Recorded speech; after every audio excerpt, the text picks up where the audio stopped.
What up, everybody? Kaylee, how you living? Hope you're doing well.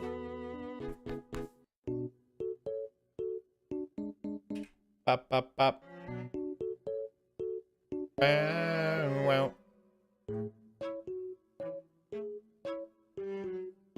Bum, bum, bum. Bum, bum, bum. All right, we're done with you. How's it going for me? It's doing pretty good. Yeah, it's doing pretty good. It's a little odd. I can't adjust my camera, which is weird. Normally, I'm able to like go into webcam and configure my video, and like I can't change any. Oh, yeah, there I can. Well, that's weird. I couldn't before.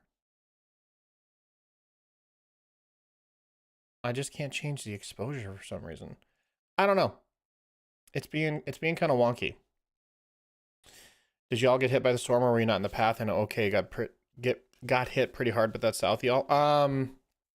Yeah. So that's actually kind of a funny story. Is we got snow, very minimal, and it ended up turning into some ice, but again, not too bad. But what happened was we were out of state for my grandfather's funeral. We left Friday, came back Saturday. We left Friday and there was no snow. We traveled to a different state on Friday and there was some snow there. We traveled back the next day. There was snow in our home state again, hometown. We're like, that's weird. I mean, like, we knew the snow was coming. So I was like, oh, it's just funny that like when we traveled out of state, we saw snow on the ground, but we never experienced it falling.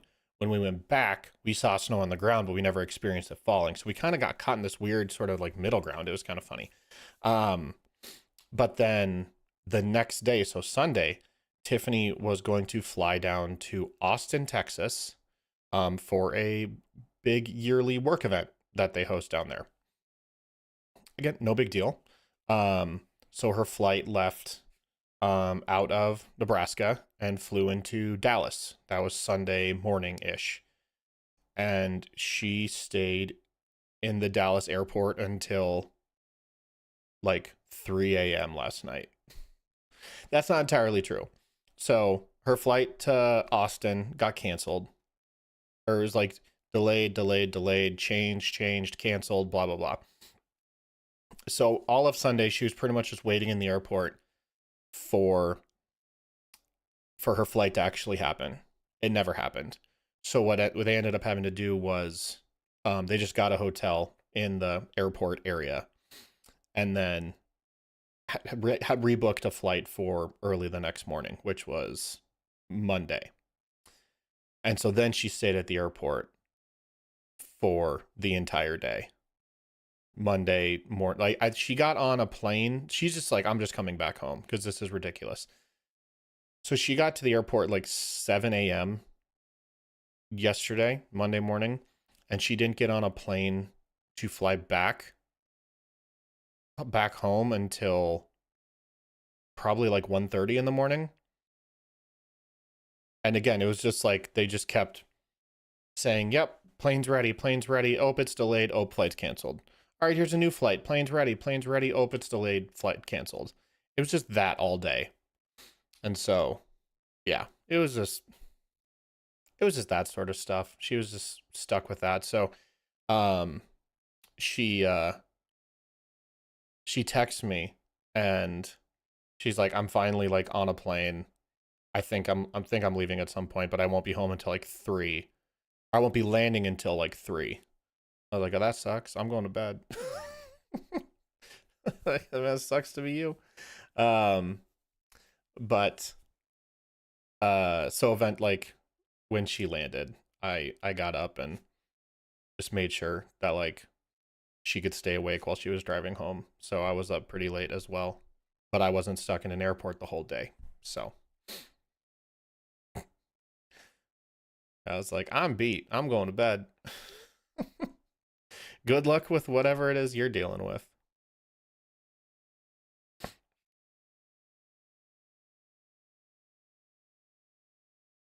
So, I think we're just gonna marriage ended, bro. If that was what was gonna end our marriage, we would have separated a long time ago. If he was gonna end our marriage over that, which again, fair, but yeah, we would not have made it these almost 17 years. Almost. You know, it's funny. I say the number 17 out loud and it seems like a lot. It is a lot. Um, I don't feel okay. I don't feel that old in real life. But then you say things out loud that kind of reinforce your age a little bit. And then that just kind of snowballs into other things. Like, so I'm sitting here, I have my monitor, a second monitor on this screen. You know, this is my gameplay monitor right here. Then I have chat and everything up on my second monitor. And so I'm looking at myself at the angle on this monitor and I'm like, dang, I'm really graying right here. Like, so I say the number 17 in like years married. I see the grays. I'm only 24, but I feel that on a deep level. It's a deep spiritual sort of realization. I've only been married 1 year. Good for you. Congrats for one. Congrats on the year. 17 sounds wild. 17, I'm 37. I'll be 38. I'll be 38 before my anniversary, but and again, saying 37 feels old, but again, my body makes sounds no thing should ever make just by moving and like walking upstairs. If you were to record it and play it back to like an anthropologist 50 years down the road, they'll be like, something, was there a plague? Was something happening? Because this body is not, it doesn't sound good. It doesn't sound human. But beyond that, I don't feel really old. But I don't know. Me just not thinking, I started listening to Sneak Attack and watching these streams 9 years ago. Yeah. Yep. In June, Sneak Attack will be 11 years old. 11 years old. Dang. It's so funny that Sneak Attack is older than all but 2 of our kids.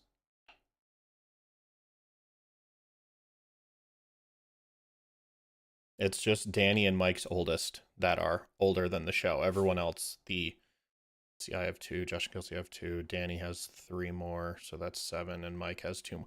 The other 9 children in our group are all younger than the show is. That's wild. The legacy of Sneak Attack lives forever. Does it? I don't know. I'm so disconnected from that. Like, it seems like such a different part of life. Have any of the kids heard Sneak Attack yet? Yeah, my boys tell me to turn it off.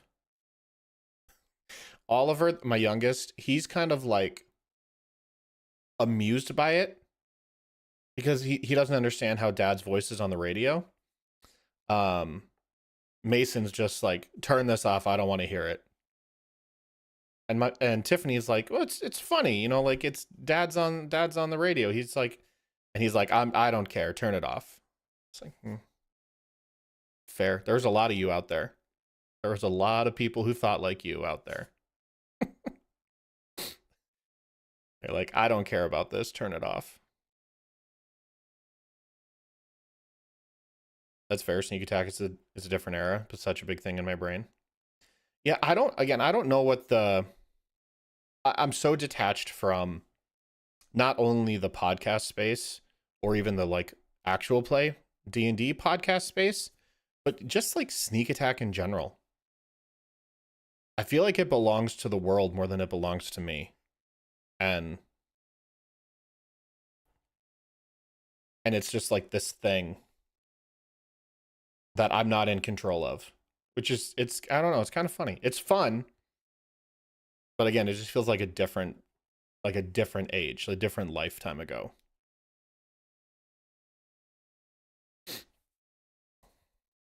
Did I ever tell you guys a story? So my wife has a colleague um at work. That's what a colleague is. And he messaged her on Slack one day. He Okay, let me back up just a few weeks earlier, but before this happened.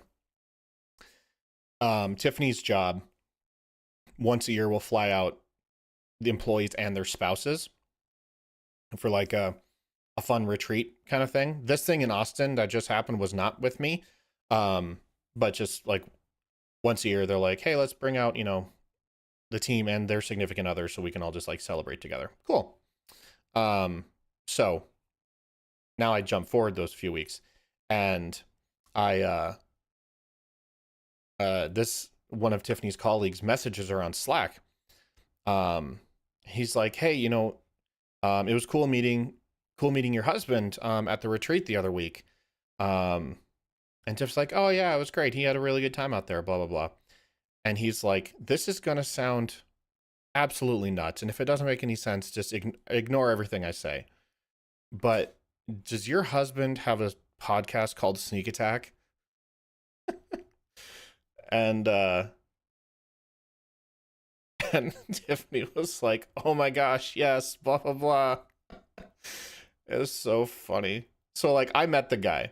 I met the guy out in California, and I don't know if he recognized my voice or my face from, some social media thing or my name. Again, I say my name all the time on the show. So I don't know why he didn't ask me in the moment. I don't know why he didn't just ask me right then and there. Maybe because that would have been more embarrassing, I guess, like to ask that to someone he doesn't know rather than a colleague. But yeah, it was super funny. It's fun to see the legacy of Sneak Attack and other podcasts. We talked about it with Josh at the I Cast Fireball meetup. Nice. Yeah, I know Sneak Attack. I don't want to downplay its. I don't. Maybe I am downplaying it even by saying this, but like its importance. I don't want to downplay its importance, or maybe its impact it had, like in the actual play community, because I think that is legitimate, and I'm very proud of that. Like, if I could take anything away from our podcast at any time, it would be the fact that there are people who are making their own stuff now who are like, "Oh, this is so cool, I want to do this too." And I'm glad that there are shows out there that are still going and kind of carrying that torch, so to speak. Yeah, so that's really fun. But at the same time, it's like I'm not gonna overinflate my ego or sense of self-importance to be like, I Cast Fireball wouldn't exist without Sneak Attack, or I don't know, Sneak Attack walks so Dimension 20 could run. They don't know about Sneak Attack, but it's stuff like that which makes me laugh. D tier internet celebrity status strikes again.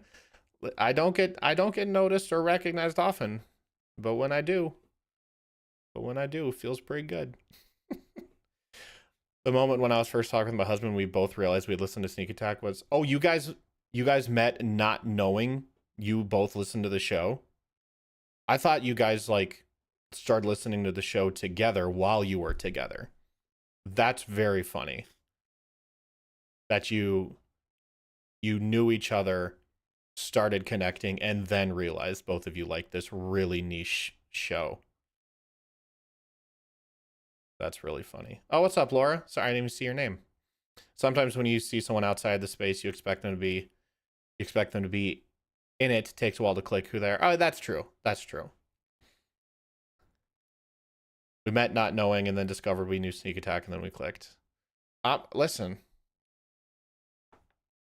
Have I included yours in the number of marriages that have been? I was once again washing dishes. Dang, you're so much more vigilant than I am with that sort of stuff. Were you included? Because I know I'm taking full responsibility for Laura and Dan's marriage. I own that. Um, Again, I have a little bit of I'm like, I don't want to speak for you, Laura, but you know, if you ever have kids in the future or pets, I think I should be allowed to name one of them.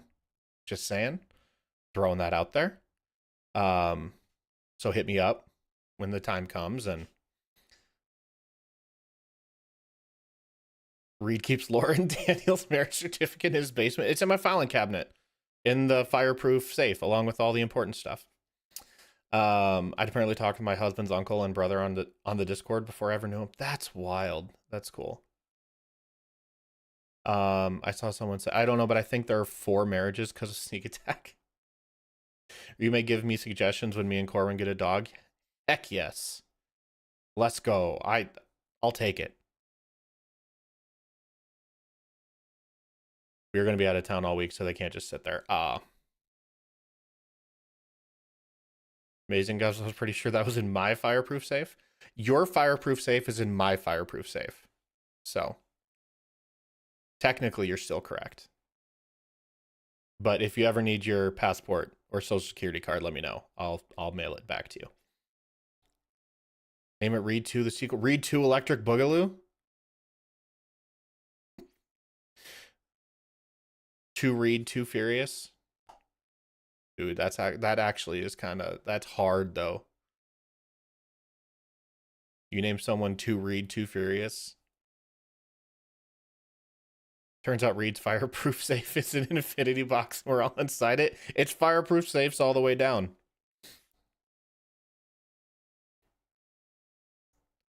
Just like turtles, it's fireproof safes all the way down. There's this short story I heard of a while back that I'd really like to, I don't know, make a movie about or like a short film about or something. I don't know. It was this really interesting idea where this person dies or has some sort of end of life experience, and then he's met with some sort of cosmic creator, all-knowing being sort of thing. And the creator is like, all right, like you did it. The universe can end now. And the guy's like, what are you talking about? Like, what do you mean I did it? And the guy, so the being is like, well, you were the meaning of the universe. And the guy's like, no, like there has to be a greater meaning. Like, I'm like, is this sort of like my universe? Like, what are you talking about? He's like, no, you are the whole universe. Like, you've died and been reborn or resurrected as every person who ever lived ever in all of humanity's existence. And that's exactly what it is. It's the egg video. Yeah. It's exactly that. Yeah. So like, I like the Kurzgesagt version. It's a little shallow. So I read the story. Yeah, you should watch it. It's only like 5 minutes long. It's really interesting. But yeah, so the idea is like, I would love to see it as like an actual live action film. Very like ethereal, metaphorical, but yeah, the Kurzgesagt video is definitely where I heard that. But yeah, so the idea is like there's one person who's inhabited every person who's ever lived. And so when this person died, like their last version of themselves died, this cosmic being is like, okay, like the universe is over, like we can wrap it up. And it was just explaining how like all of existence was made just for this one person. So I thought that was it's a really interesting idea. Obviously very like has no real life sort of implications or grounding in that way, but I just thought it's a cool, very abstract sort of view on life and death. It's again kind of like the interconnectivity of all life as well. But anywho, yeah. The egg video, that's the one. Philosophical times with read. Yeah, that might be the only philosophical times with read segment we ever have on this stream. I'm not nearly smart enough to be philosophical.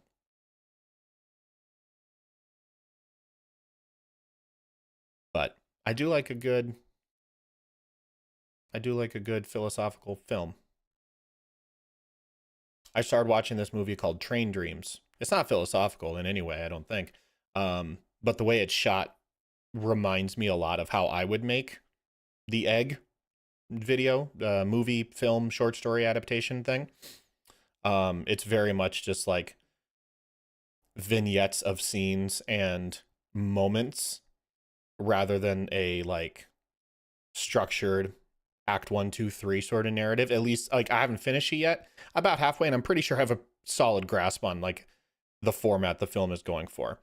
But it's super interesting, and it's shot really, really well. But so I was like, I could see this kind of working. An hour and a half is kind of a lot for a film like that sort of concept. So I think a short film, like 20, 25 minutes, could be a good vehicle for a story like that. Anyways, I'm starting late because since my wife got back from her non-trip very early this morning, I was like, I'm definitely gonna help put the boys to bed, because normally I do that every night except on stream nights, where she's like, okay, I'll take it for one day. But I couldn't do that to her today because she's had a horrible 48 hours sort of thing. So that's why I'm starting late. So let's jump in to Expelled.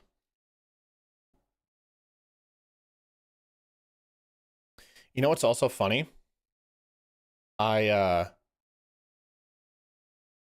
was looking back at past streams, and I beat Overboard in 3 streams. I don't feel like I'm really that close to beating Expelled at all.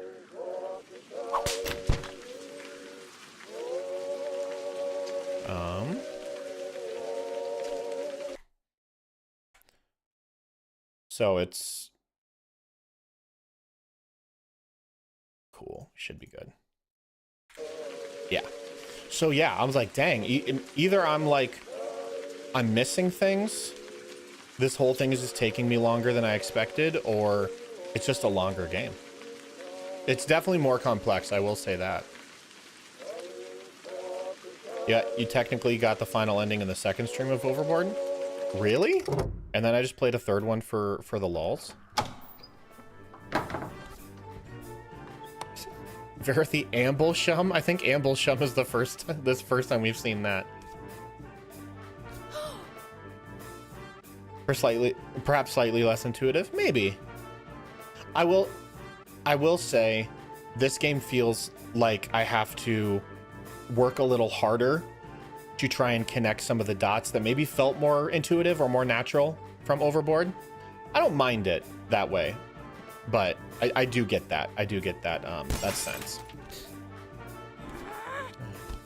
Off you go. And stay down. Whee! Whee! I have to get rid of Fifi once and for all. Okay, so let's look at the checklist here. How to make Fifi look guilty. Oh, that's interesting. That's my only object left. So I was able to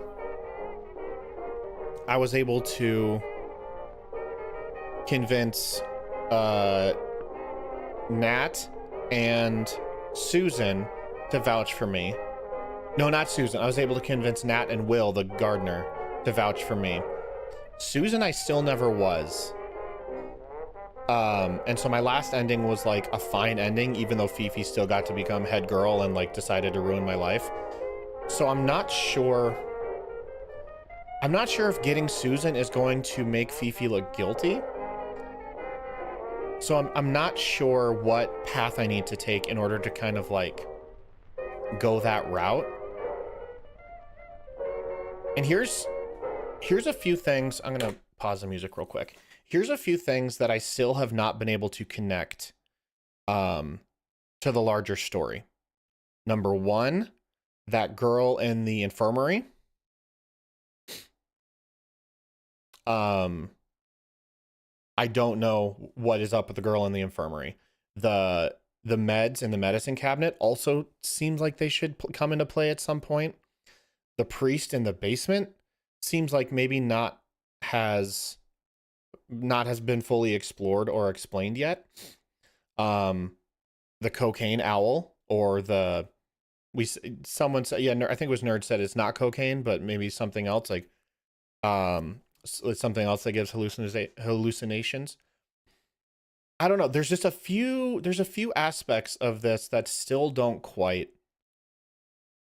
I feel like, come together in a neat little package. And it's an LSD filled owl, dude. That much LSD, no wonder it killed me. I mean, I was probably scooping it up by the handful. So yeah, I don't know. I don't know how those things all connect together. And even thinking at like big picture of like, how do I frame Fifi? How do I make her look guilty? I'm not sure how any of those also could play into making Fifi look guilty. You know, I've thought like maybe I could take some of the meds and like administer them to the person I pushed out the window. I was Louisa. Maybe I could administer them to her before anyone finds her. And do something like that. What's up, Kaz? But then there's also Bridget. I don't know if Bridget even can do anything. She seems in her own little drug-induced fugue state as well. So it's just there's just a lot of these small things that I still have not been able to identify. Let me see my hockey stick. I'm gonna pick my hockey stick up and I'm gonna take it with me.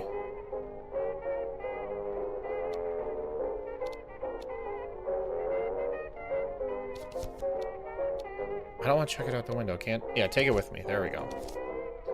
I'm gonna cheese it.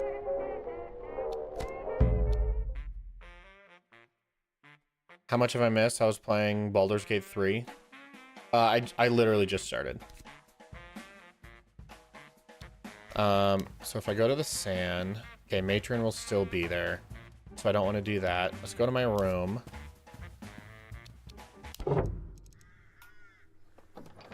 What I don't want to do is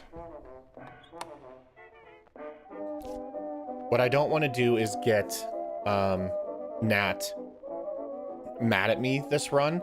I really just want to explore all those tangents and see if there's anything else I can get from him. There she is. There's my girl.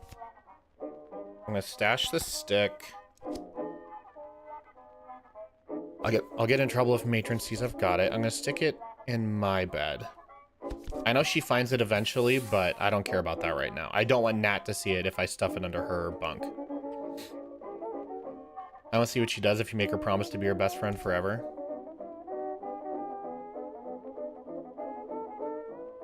I don't know. We might have to come to that later. Look after it for me, Mr. Snuggles. Snuggles? Thanks. Gonna go to the bunk. I'm gonna get the safety pin.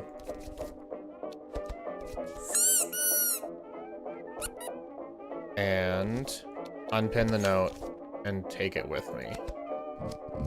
It's nice to have that. Gonna leave the room. Okay, so Nat's good. Go to the sand. Matron is still there. That kind of fun level, but also if you plant that idea in her head, it might help convince her to later.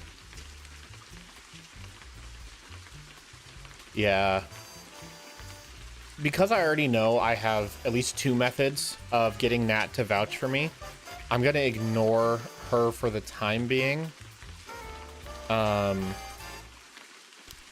can't go there. I can't go to the grounds. I'll go to the quad because I think I can run into Fifi there or something.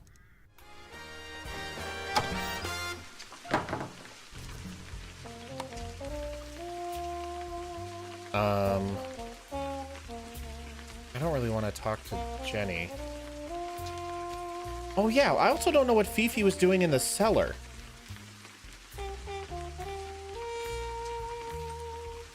We never did figure that out. Is there like a torch or a light source of some kind that I can push through the hole in that wall? That hole in the wall. That hole in the wall will drive me crazy. I will not stop playing this game until I figured out what the hole in the wall does. Hello, Nun Jenny. You're looking fat. My dear, I'm pregnant. It's a beautiful thing. Well, you look fat. It's disgusting. Really? And there's something here, too, with her hands. We've talked about this. One hand is open but cupped as though ready to grab God by the belt buckle. Just drag the whole statue and smash the wall. Put something into the statue's hand. It'd be wizard to slip something in there. Wizard, whoa. I don't have anything that would fit.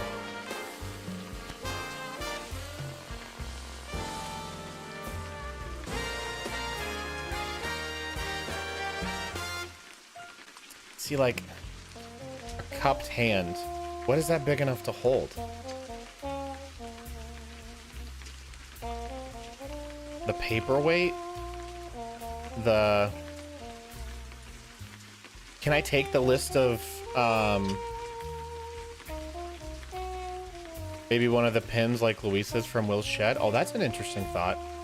That's an interesting thought. Stay virtuous, sister. Oh, here we go. Great, great, great. The cellar door opens unexpectedly and Fifi emerges furtively. She's carrying a ball of wool for some reason. Morning, Fifi. Amersham. She ballywell jumps out of her skin. There you are. Fifi pokes me in the shoulder hard. Oh man. I need to knock her unconscious. I've been looking for you, rat. You were looking for me in the cellar? What are you talking about? I was not in the cellar. You're lying, and you're a sneak. I saw you coming out of the cellar door. You are stupid. Now look here. Man, she's gaslighting me so hard. You will give me Hermia. I know what you did to Louisa. What did I do? A sister with her rhetoric, her essays, and of course her French. I'm the model friend, and you're the perfect goat for the escaping. So you pushed her? Of course not. Push Louisa with my figure? You mistake me for the ox. It is simple. You will leave the school tonight and you will never come back. When the play comes, I shall be Hermia, and you will be in the gutter. Like the rat. I wish I had something heavy enough to whack. Oh, I guess I could have my field hockey stick. Where's her Belgian act? Oh, right, I forgot. She pretends to be French, but she's Belgian. Like the swine she is. I forgot. I forgot to do accents. Maybe if I kept my field hockey stick, I could beat her with it. Because it seems like there's an achievement for knocking everyone unconscious. So it'd be funny if I could do that. Just then, Susan strolls to the quad from one of the main doors. Oh, hey, it's Susan. Ronnie! Hello again. I saw you earlier. Oh, one thing. Someone last time was like, it was probably you, nerd, watching the old Overboard streams. And when I get caught the first time, the person at the prison was like, Veronica Villenzy, and she replies, I guess it's Amersham now. And we didn't know why she would say it's Amersham now. That's her maiden name. Since she killed her husband, she doesn't keep his name. Yeah, it was you mentioning Amersham. Yeah. So I don't remember why, but it clicked on me later. I was like, oh, right. That's her maiden name. So she wouldn't go by Villenzy anymore. That's why she says that, which I think is probably the only time we ever hear her acknowledge her maiden name. And it's such a throwaway line for Overboard, but it ended up like coming back for this. I don't know. It was very interesting to me. But that's why she says that. Whoops. Hello again. I saw you earlier. Carrying your hockey stick with you out of the library. Easy. Easy there, girl. What? Why you gotta do me like that? She frowns at Fifi. What's the matter with her? She looks like she got stung by a bee.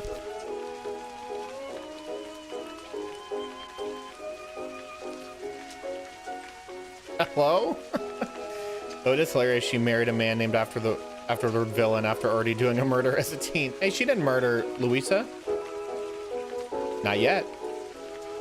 She's just an awful person. Oh dear, poor her. But never mind that now. A hockey stick? You're walking out of the library with your hockey stick. I waved, but you didn't see me. Yeah, I'm not gonna lie to her because she's not gonna buy it. You mustn't tell anyone. Oh, really? So it's a secret? We're not supposed to be out of our rooms early? Oh, yes, that's true. Well, I won't tell anyone unless I really have to. Don't tell anyone, please, for me. All right. Well, I'll try, but I'm not very good at lying. I usually go all pink and shaky. I don't like it. Why do you always call me Ronnie? Because that's what Natty calls you? And she's your best friend? And I want to be your best friend too. Oh, you can be my best friend if you lie for me. She's more or less jumping on the spot. Oh, Ronnie, isn't it exciting? I couldn't be more excited. Ah, you're joking. I can tell you're doing that thing with your eyebrows. What are you talking about? It's the prize giving this afternoon. It's the end of the term. I'm so nervous. I'm sweating rain. No, those are just actual raindrops. Prize givings aren't that exciting. They're just like assemblies. That's stupid. You don't get trophies or badges at normal assemblies. I can't wait to see what I get.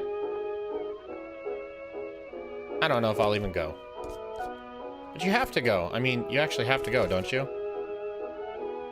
I'm sure they want me to. So I can clap while other people get prizes. You take things too seriously. This is exciting. You should be excited too. With that, she flounces away to bother somebody else. Just then, Susan enters the quad from one of the main doors. It's like, wasn't she already there? What?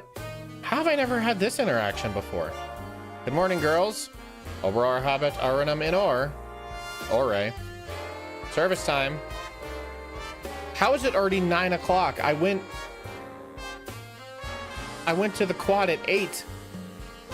More girls are emerging from the school building, yawning and blinking. Miss Fifi wants my part in the play. Verity, please. Can we discuss this after chapel? Miss Lemon takes my arm deliberately and runs me into the chapel. I don't want to be here. I can't go anywhere else. How did this happen? I was just killing time so I could go to the sanitarium. Okay. Natty's sitting here quietly and Pew at the back. Fifi's here already too.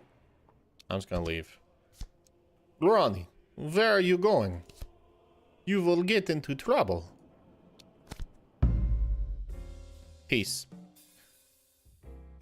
Alright, grounds is just Louisa. The sand is just Sal. Great. I'll go here.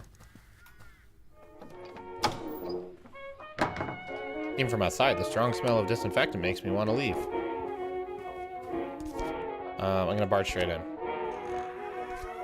Who's there? Is that you, Verity? Hello, Sal. From her bed, Sally coughs weakly. Lisa fell out of a window this morning. Sally gasped in shock. Wow!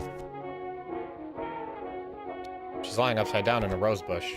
At this point, I'm just trying different dialogue options. Oh, I wish I could see that. I bet she looks funny. Yeah, enough talking. Ow. Medicine cabinet. Unlock the door. Huzzah! Huzzah! But you can't go in there. Matron will skin you. Oh yeah, only if you tell. Oh yeah, but you won't tell her. No fear. Matron's no pal of mine. I take a bottle.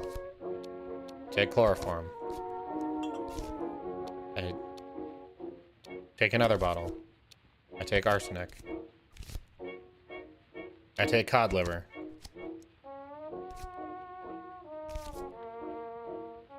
I close it quickly. I do something else. And chloroform Sally. Matron's desk. Oh my word, what are you doing?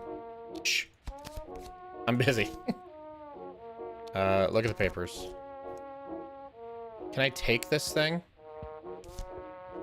No, I can't. Okay. I'm gonna leave. Try not to die. Thanks, Verity. Okay, go to the grounds. I'm gonna give something to Louisa. School is built on miles of open rolling farmland. Blah, blah, blah. The shoes. I'm gonna crouch beside Louisa.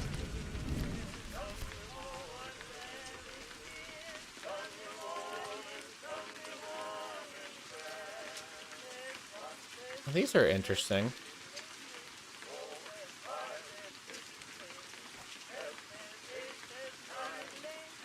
I'm gonna say, why'd you have my stick? Ask Fifi. Verishish? Can you can't hear me? I'm Miss Mulligatawny. Mish, it was Verishish. She pushed me. But the final girl in Louisa's eyes rolled to the back of her head. Search Louisa's pockets. It's her prefect's badge. I take it. Her badge is captain's badge. Blah, blah, blah. Pocket it. Leave her alone.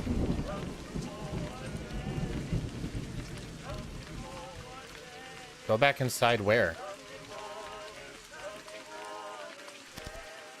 I want to get out of this rain.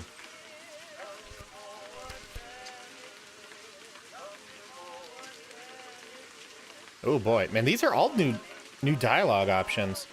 Block her way or leave quickly. I'll block her way. Maybe I can just smack her. Block her way. It's not pretty. Get out of my way, Pipsqueak. She barges me aside and charges into the rose bush. She's speaking very loudly, almost like she wants to be overheard, and swings around to glare at me. You. All right. You. Proud of your handiwork, are you? Pretty good, isn't it? I thought I could maybe get her as far as the potting shed, but still. I'm under par, I think. You are a monster in the skin of an adorable little girl. Fifi kneels quickly beside Louisa once more. Louie Lou. Oh. I love that she's not only French, but a French man. Listen, they're all men when I do the voices. Louie Lou, are you all right? I can chloroform Fifi. All right, you're out. A few drops of this. What are you? Then her eyes roll upwards in her head and she collapses. Magic. This stuff is brilliant.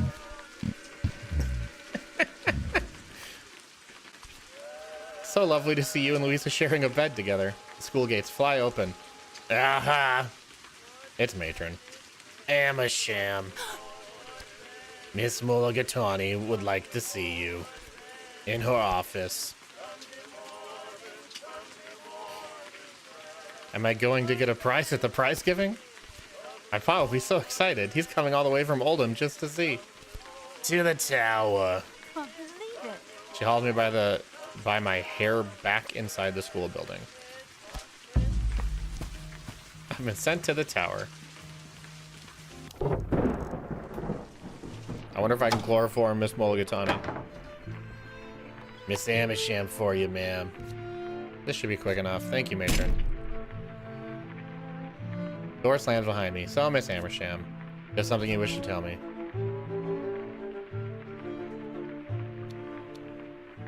Yes. I'm only asking for the truth, but if you lie, God is my witness, I will know. God won't help you now. Whoa. Where is your God now? Did you or didn't you smash the stained glass window in the library this morning? Eh. Give me a moment to think.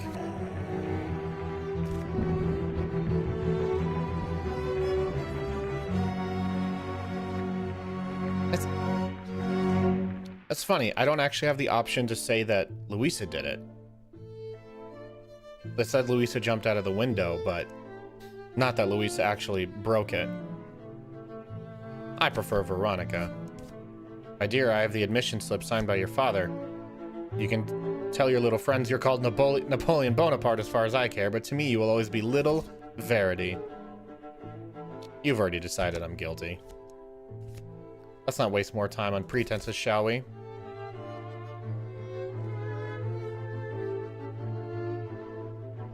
It was Fifi's doing. The whole idea was hers.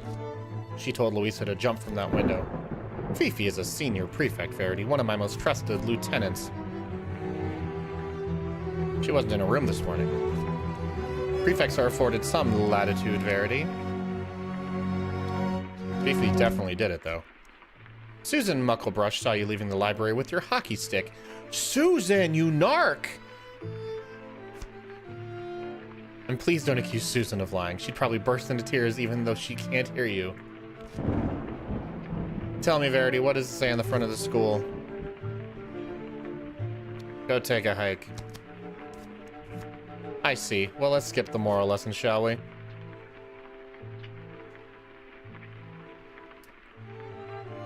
Personally, Verity, I'm choosing to hope that you're guilty as sin, because otherwise you're as limp as they come. You're contemptuous enough to use your own hockey stick. Don't pretend you want to stay in this school, but you really think Miss Vaudeville had something to do with this? She's French, miss. I do. I see. You have to wait until the prize giving to convince me you're worth saving. Fail and you will be expelled. Off you go. Great.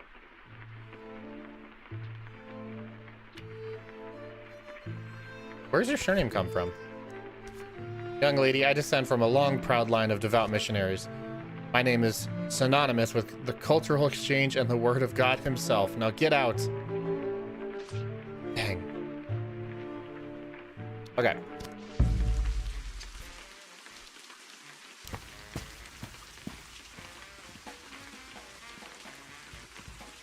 Wait, who's in the potting shed?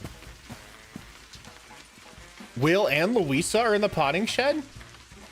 Why is Louisa in there? This run is so interesting. I love how Fifi's still just chilling in the bushes. Like, Will saw her and was just like... The gardener's shed is tucked out of sight from the main school. I try the door. The gardener leaps as I enter. What are you doing in here? You can't be in here. Louisa's laid out on the workbench like a frog awaiting dissection. I came to see Louisa. You can't. She needs a rest. Go on. Get out of it.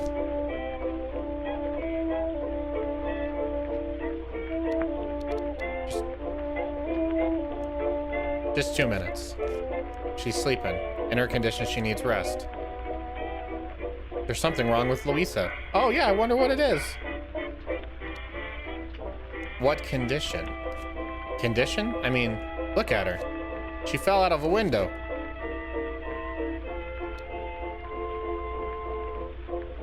She's not a flower in your garden. Is she? Now then, what's this all about? Are you taking good care of her? Someone's got to. Alright, I'll come back later.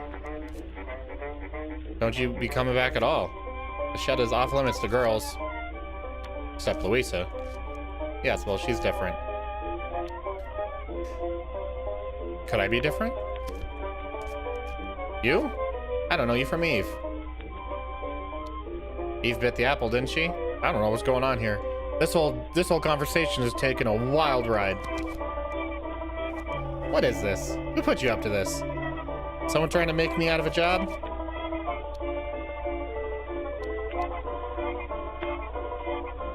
bet you're good at your job. Why is it italicized?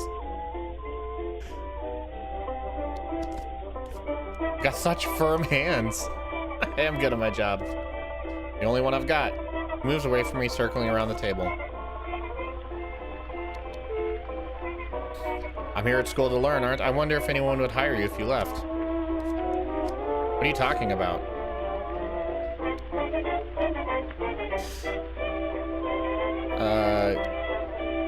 You must need a good reputation to work here. Get out of it, Pipsqueak. You're good at plucking flowers?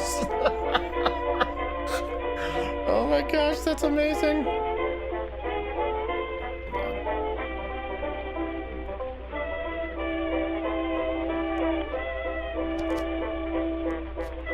Oh god. I can't, I don't.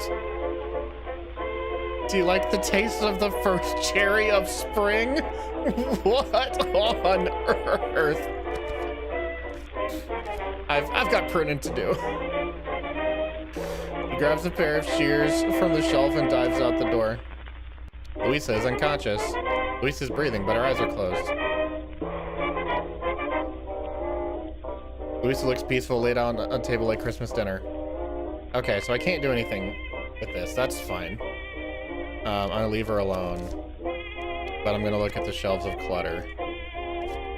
Specifically, because I want to look at the helmet. Stick my finger through the hole.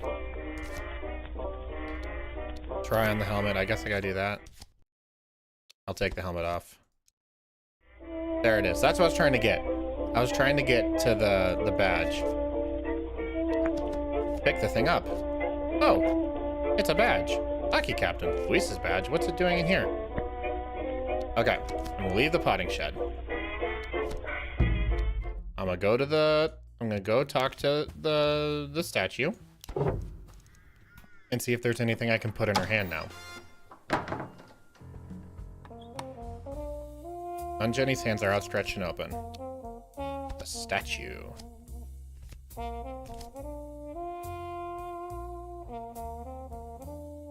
Huh, I figured one of these things I could put in there.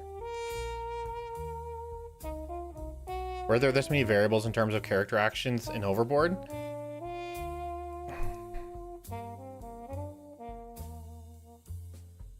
Overboard was a bit more linear because there was always a schedule on how specific things would happen. So, like, you could never avoid going to that dinner car accusation. And you could never, there was one other thing you could never avoid. I forget what it was. So it was kind of a little more linear in that way. This feels a lot more dynamic. But again, in that same vein, it makes it more challenging to put everything together. Why can't I put anything in her hand? All right, the heavy solo door. I try the door. Unlock the door with something. Okay. So I can't put anything in her hand, which is kind of a bummer. What can I do? Wait a minute. My hockey stick is in my room. Is there a way to get the cellar keys? Oh, I bet I could get it. I bet I could get it from Fifi since she's unconscious.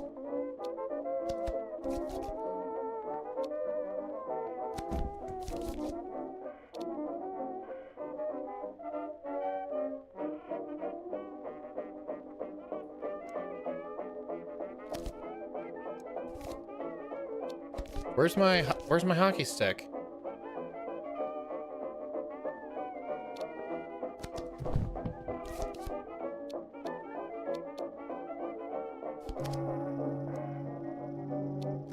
What happened to my hockey stick? Oh no. Everyone's out here now.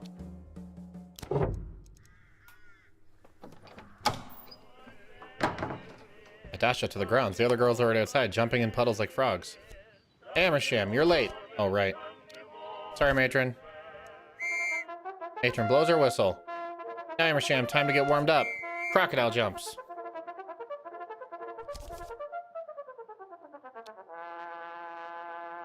I bounce over to the bushes. Fifi is face down. I dive into the bushes. Matron doesn't notice. Fifi's still here. No one has rescued her yet. Matron is here, leaning into the rose bushes. What are you doing in there, Miss Vaudeville? Fifi doesn't reply. No! She stomps away. Let's pick up the pace a little. Ready, couples? And how did she take her to a room and still be here? Maybe she hasn't done it yet. I peek out. Watch Natasha thrust. I'm ignoring the others. No, I'm gonna watch Bridget jump. Bridget doing exercise is one of the funniest things I've ever seen. She arm flaps randomly. She looks like a marionette. It's like she has no idea what Matron is doing. Finally, Matron blows her whistle twice. Time's up. I gently ease myself out of the bush without drawing any attention. I am exhausted. The girls file away inside. Now we've all stopped jumping around the garden and resumes its digging. I talk to Will. Found Luisa's badge in your shed. Oh, right. I've been meaning to give it back to her. Just like holding on to it was all. But why would her badge have fallen off in your shed? Oh my. What have you been doing? Nothing. I just found it. That's all. Found it. You found it and kept it? Why? No reason. Safekeeping is all. You're in love with her. Who told you that? Did she tell you that? Did she say love? No, you just told me right now. What? Did I? I don't get it. Nat disappears inside the building. How old are you?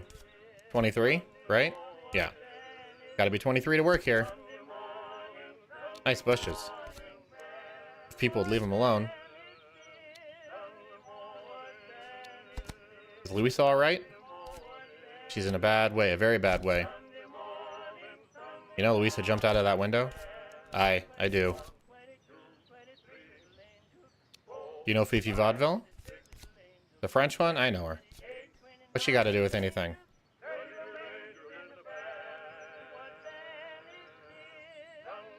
How old are you was really an option? Yeah, sure was. She's the one who made Louisa jump. No, he's not 23. How could she do it? To hurt her friend. She hates you for what you did. I know. Nasty eyes. I want you to tell everyone. Tell them Fifi drove Louisa to do it. Me? Oh, okay. These are interesting dialogue. All of this is different.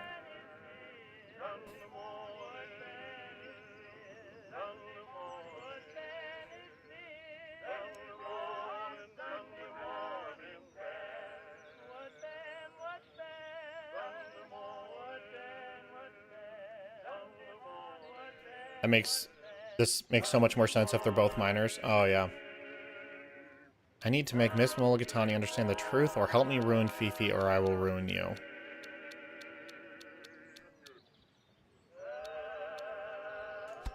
Okay. That Fifi told Louisa what to do, or she'll expel me. Look, I ain't attacking anyone. I won't do that.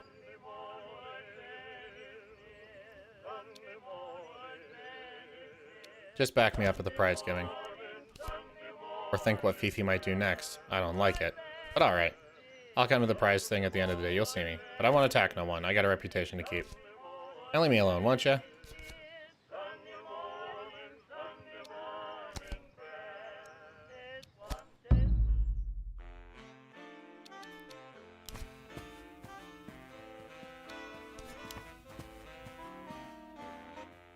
Wait, so where did Fifi end up?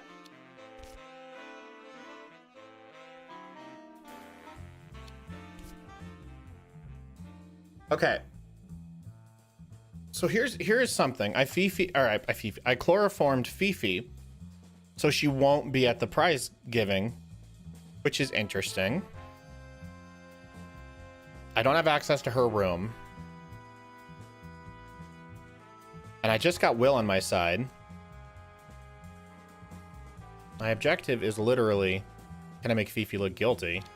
Oh no, I'll go talk to Nat. I think she's gonna go to Latin class or something here pretty soon. There you are, you rogue. If the solution is to get Fifi chloroformed and then get Will and Nats, that's wild. You were not here when I awoke. You have been wandering, I fear.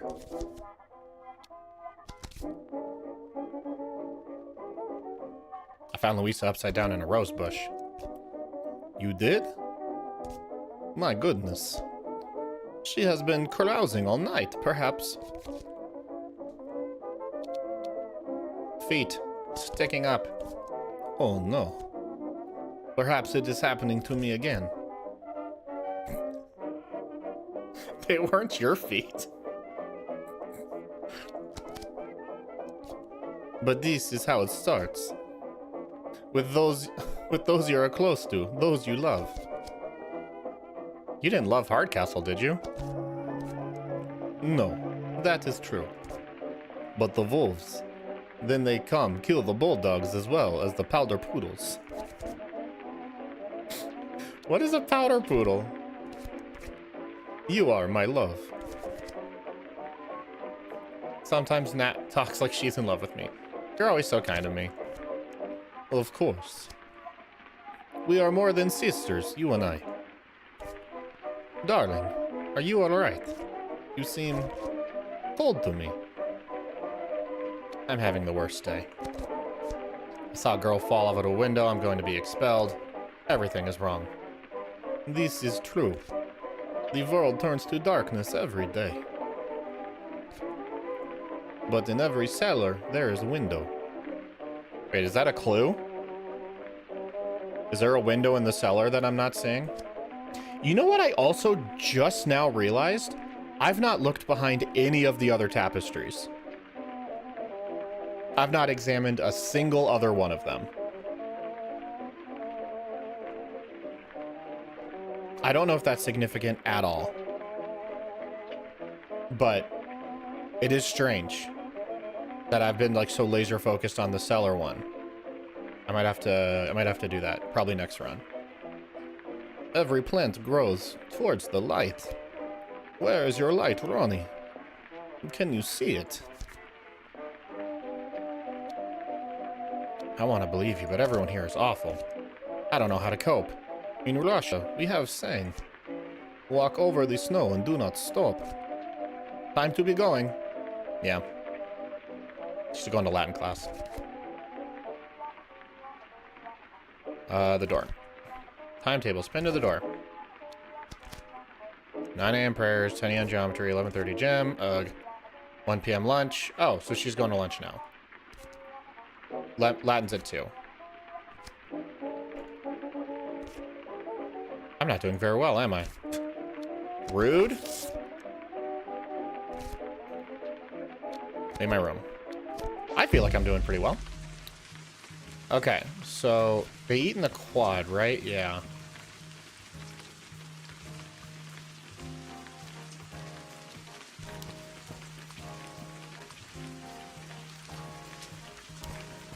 Luisa's still in the shed. Lemon and Bridget are up here. Mulligatawny's up there.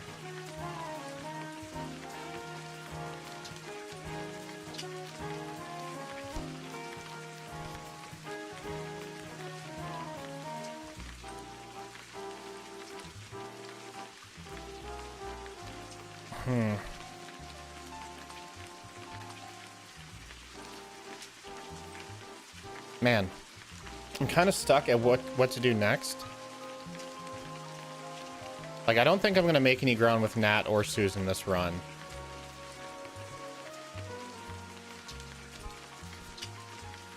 I want to figure out what's going on with the statue.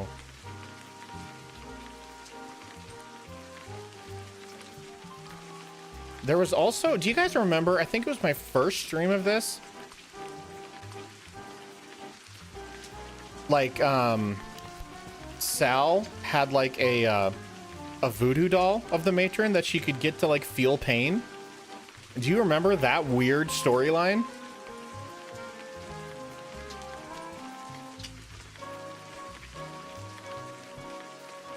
I kind of want to explore that, but at the same time, like, I feel like interacting with people is probably not the way to go right now. I'm just going to go to the tapestries.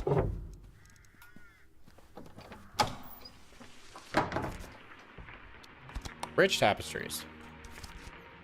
Thick forest, trees, and vines. The trees in this one are tall and wrapped with creepers. I look behind it. I raise a corner of the drape and peek underneath it. Stone. A centaur with curved horns. A centaur is a brute. I look behind it. I lift one side of the tapestry and look behind it. There's the wall. 4 ladies dancing. The ladies there look like they must be getting dizzy. Look behind it. Someone has doodled a duck in chalk here. Okay, so it is just a girl carrying water. Lines of pews. There's a lot of scratching and graffiti. Be seated. I could rest here a moment. Gather my thoughts. Oh, I could pray. Oh, Father, who art in heaven, hallowed be thy name. Or, on earth.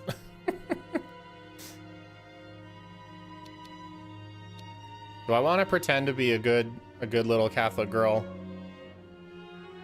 Or, like, just kind of nonsense it? Thy kingdom, give us this day. I'll say on earth. And I suppose Jupiter also. And you. Oh, here we go. Get out. Get away. You can't be here. He'll see. Oh. Okay. I could destroy you. She results to violence so fast. Who will? You know who. Now go before he thinks we're friends. You can't throw me out. You're only a statue. I'm your mother. Now skedaddle. I can't talk to you, alright? He'll know. What?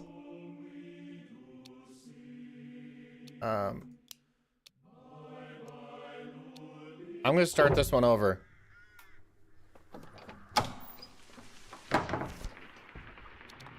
I have to know what else is available.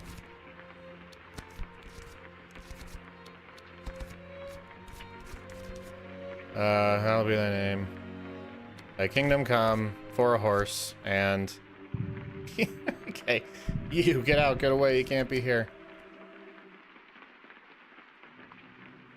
Scared of me, are you? I'm not scared of you, you idiot. I go before he thinks we're friends. What's wrong? You know what's wrong. You. Everything about you. If you can't fix yourself, you'll be ruined forever. Now skedaddle. Interesting. Alright.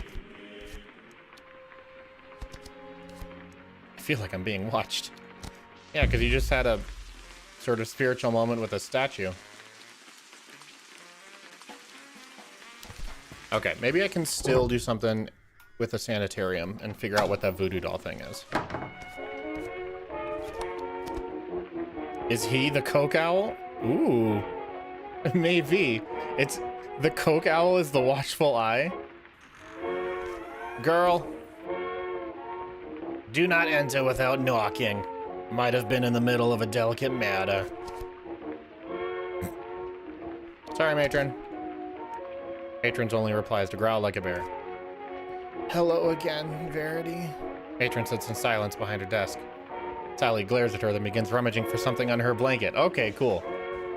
Pretty sure he is God and she feels the presence of Coke Owl. The presence of Coke Owl. Watch this. I watch Sally. I watch Sally at the corner of my eye. She reaches with one hand and draws a hairpin from her hair. She then slips it under her blankets. I keep watching. Sally makes a sharp movement under her blanket and an evil gleam in her eye. A moment later, Matron shifts uncomfortably in her chair. Sore, Matron? Nonsense. Go to sleep, girl. Do that again. Alright. Sally does something under her blanket again. Oh! Matron's hands rubbing the small of her back. I'm too old for all the stairs in this place. You're too old in general. Thank you, Amersham. Age will come for you in the end, too, you know. Sally makes one more jerk beneath the covers, and Matron jumps to her feet. I need to stretch my legs. With that, she marches out of the room. Gotcha!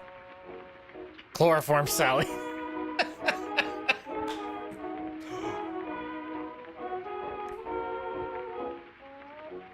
What if I chloroform Sally?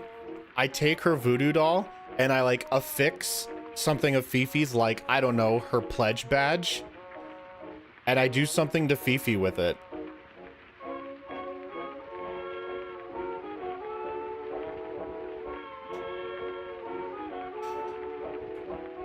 Okay.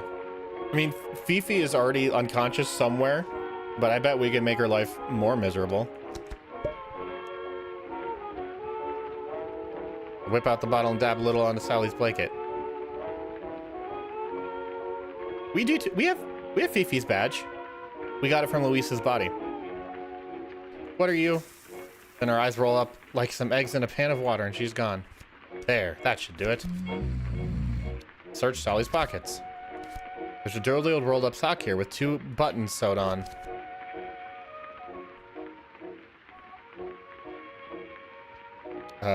Okay, I'll look at the doll. Buttons for eyes, fluff for stuffing. It doesn't really look like anything. Put something on the puppet doll. I can put Luisa's badge on it. Take this. I poke the doll with Louisa's hockey captain badge. From somewhere in the distance, I hear a yell. That's weird. Use something else on the puppet doll. Oh my gosh.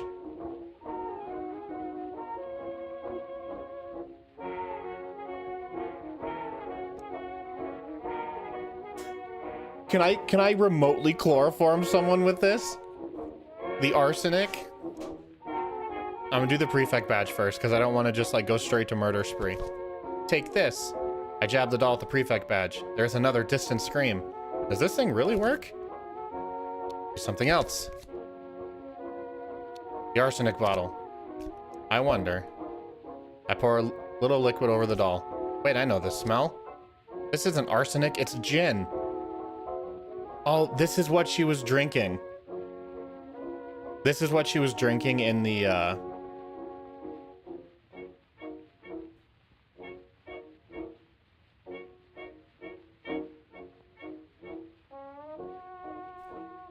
Luisa was drunk. Luisa was drunk. She was trying to take something to hurt herself. And instead of that, she got drunk on the gin in the arsenic bottle.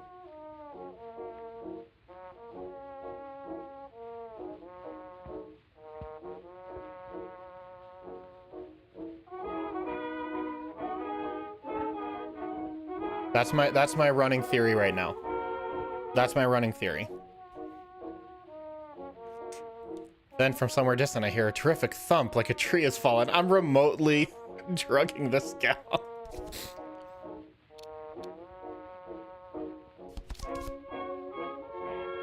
And then she went to break the window because it's tied to the whole nun Jenny getting pregnant lore. Yep. Mm-hmm.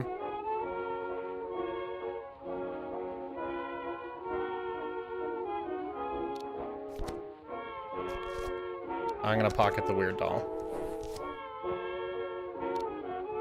I wonder where Matron is now. I bet she's in the quad.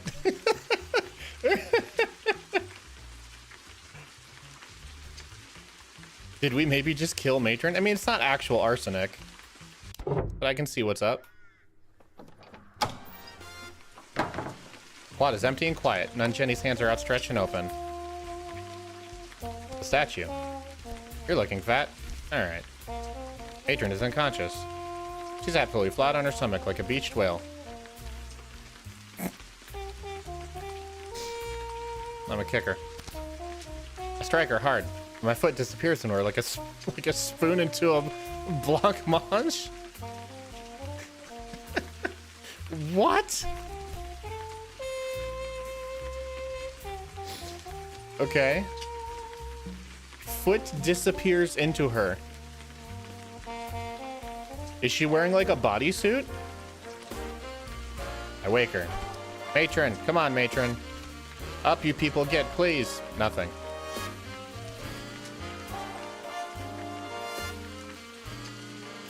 Oh my gosh.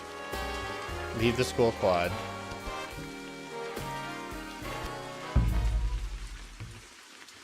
This run is insane. I think it's just because she's thick. Luis is here. I would love to know why and how Sally knows voodoo.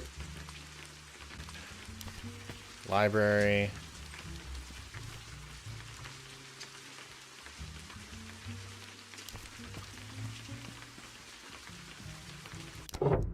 I'm gonna talk to Will again. See if there's anything to be gleaned. Gardener's here working the beds. The bushes under the shadowed window are a wreck. I talked to Will. How long have you worked here? Trying to remember if I've seen much of you. Well, nah. Since my governor gave it up. The war did for him like all the others. Your governor? You know me, da. You must have one too. Of course I do. Well then. The helmet in the shed. Is that like a gardening helmet? No, it's my dad's. You'll be at the prize giving? I'll be there. I keep my word. I won't forget this afternoon. Okay.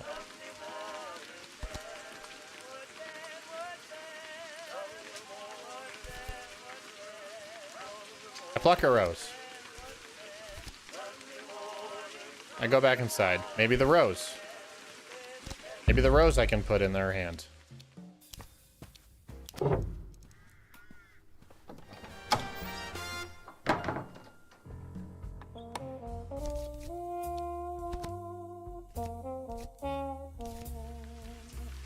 Dang.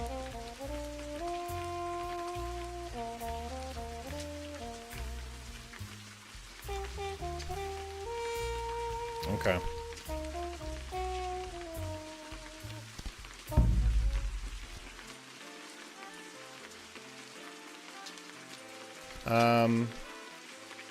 What's my...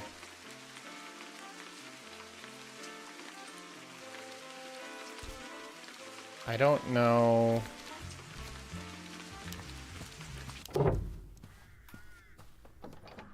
I don't know where I'm supposed to be right now. My 3 p.m. prep, so in 5 minutes everyone's going to be prepping. I'm going to pray again. Can't stop me. Are you there? Nothing. She's gone. Okay.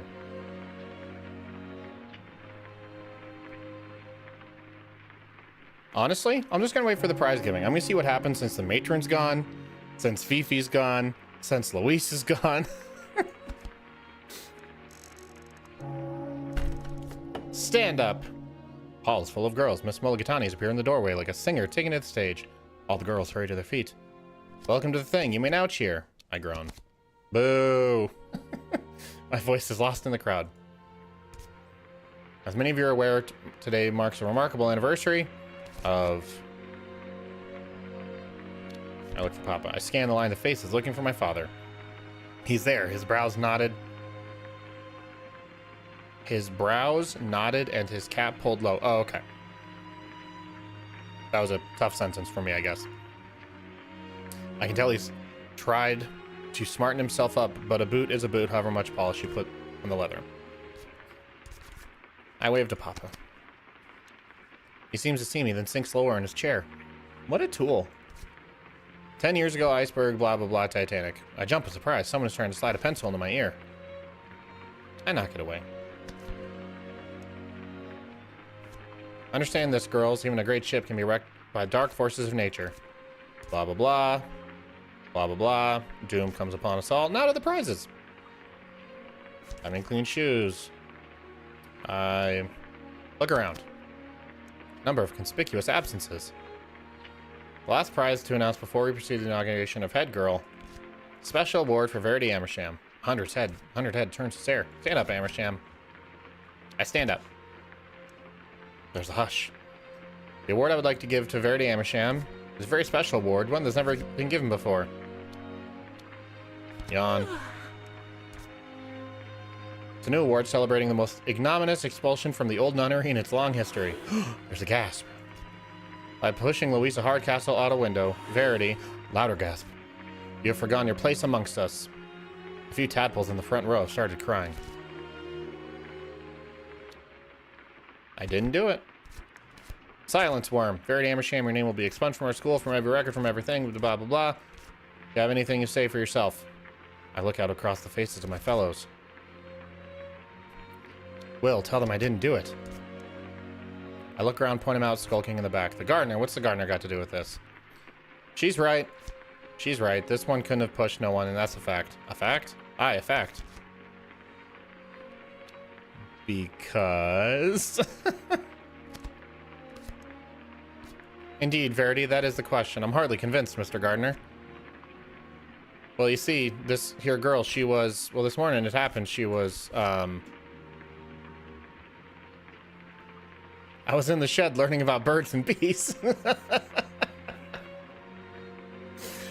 Oh my gosh. I can't say I was in bed because Nat will say, no, you weren't. I was in the shed learning about birds and bees. Right, exactly, that. You confirm this story? I do. This girl's got nothing to do with poor Louie, and I mean the other girl in the window business. And that's my last word on it. Right. Mr. Gardner, I think you may have finally lost your job. As for you, Verity, it seems I have misjudged you, despite the fact that I never misjudge anyone. As she speaks, she seems to be talking to someone at the back of the hall. Sit down and we'll see what becomes of you next term.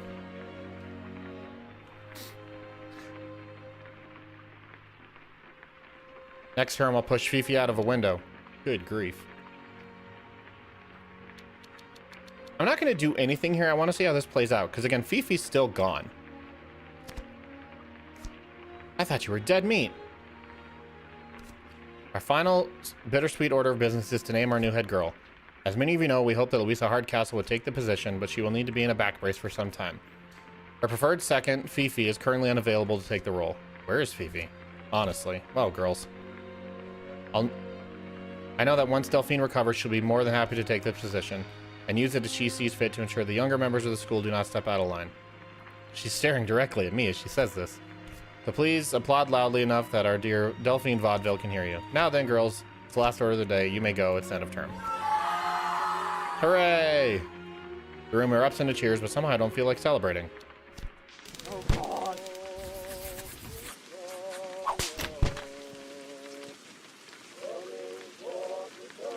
Okay.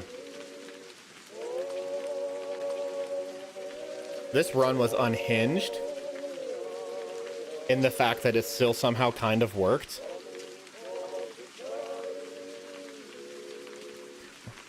I'm writing to inform you your daughter has been flagged for inappropriate and worrying behavior. Our new head girl, Delphine, has particularly noted patterns of unseemly behavior and malicious thought.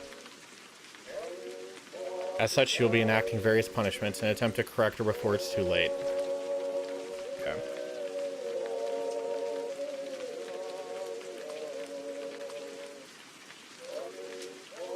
I'm trying to think of what our options are here.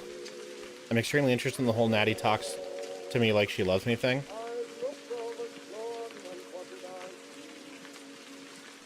I'm trying to think what I can do with the voodoo doll.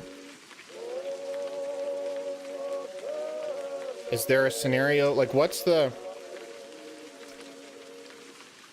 order of events that can get me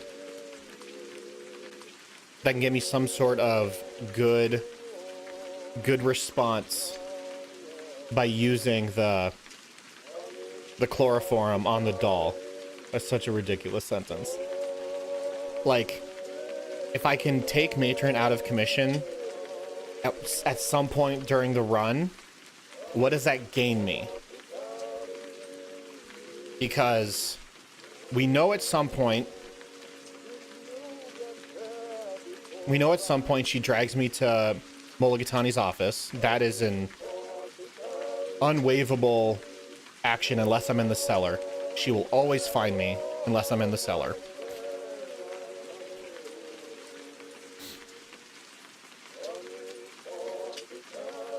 So I can maybe prevent her from dragging me to... Matron comes to take us away, but we can get out of that. Yeah, but like, what if I don't go to the...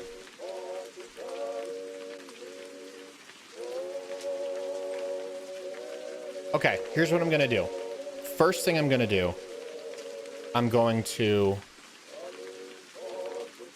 grab my stick, take it with me, go to the sanitarium, and try and do the voodoo doll thing.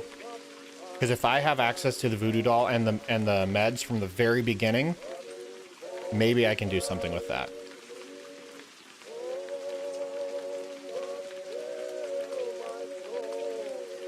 Okay, I'm gonna try that.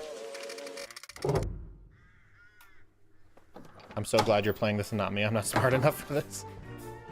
Verithry Amatham. You're getting expelled today. One less rash around the hesh. Nuts to you. And stay down. Go. I have to get rid of Fifi once and for all. A hockey stick. Pick it up. Take it with me. Run for it. Go into the sand.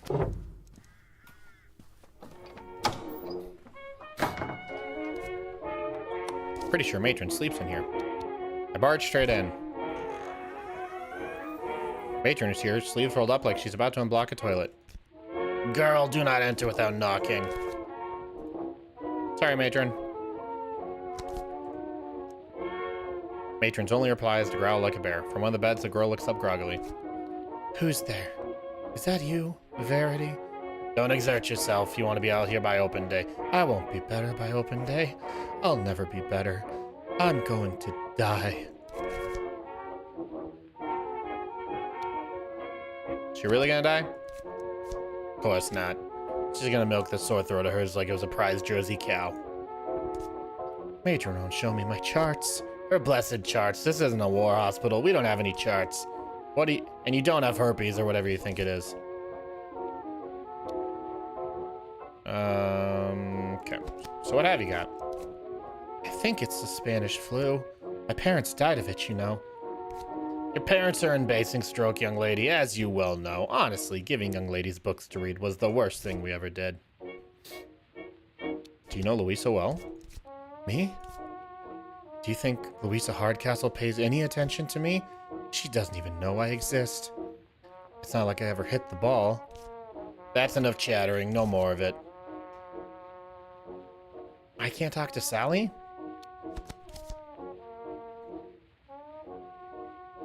Matron, it's Louisa. Louisa? What about Louisa? I saw her in the bushes from my window. These 2 feet sticking up. She looked quite funny. Matron's eyebrows shoot up. What did you say? What's this? I know, it's exciting. Really, girls. Now, Verity, what exactly is going on? Matron, you've got to help her. Such a long way to fall. Sweet Mary and all the saints. The postman might see her. Matron might be big, but she can move when she wants to. I'm always telling Tabitha we pushed him too hard in the upper 6th. Then she's gone, pausing only to grab her medical bag. Well, seems they really care about the prefects. I've never seen her run like that. It's because she knows she's pregnant. Can you think of why Louisa might have been unhappy? No clue. Maybe she missed a goal shot or something. Matron's desk.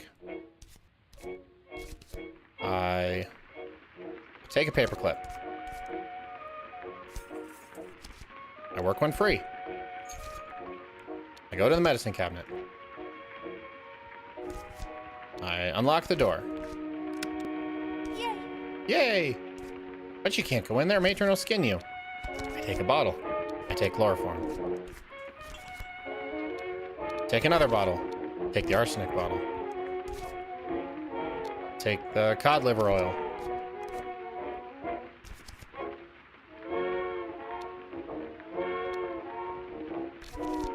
Close it quickly.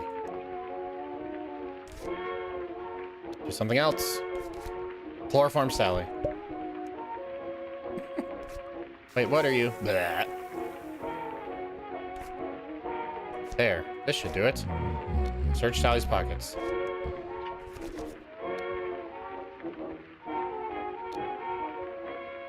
I pocket the weird doll. Wait. Maybe I didn't want to do that. I don't know if I'll be able to I don't know if I'll be able to, yeah, chloroform the doll from just like out here.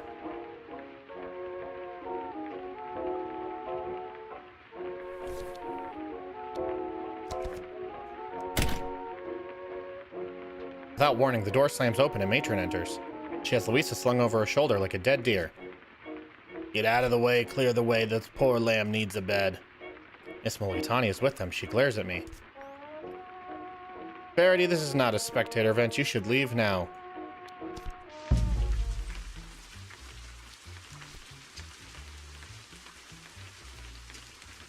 Interesting. So I could get her to come pretty quickly. Let's go to the quad. In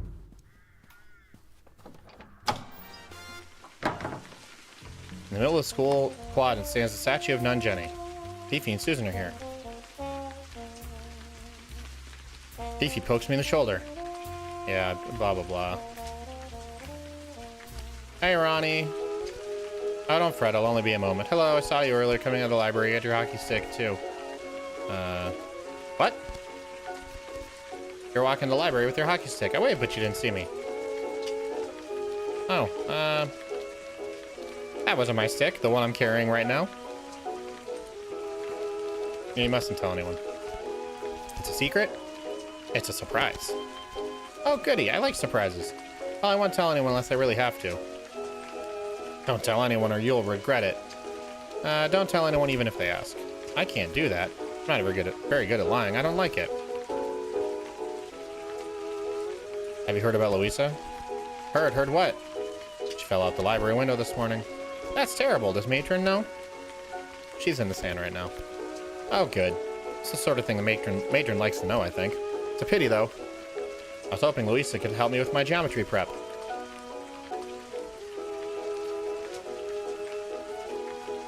This is the option. I forget what it was.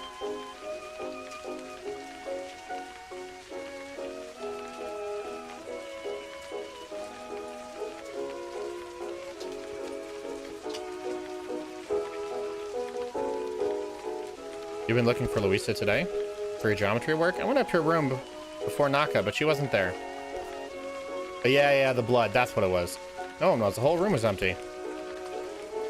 Who does Louisa share with again? Fifi, of course. So Fifi wasn't in her room this morning? No. I don't know where she was. Why are you hiking that stick around with you anyway? Everyone knows you don't like hockey. Is this how I get her to turn on Fifi?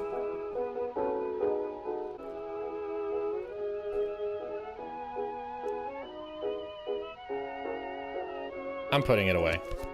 Oh, playing hockey overnight is a bit strange. It is. No!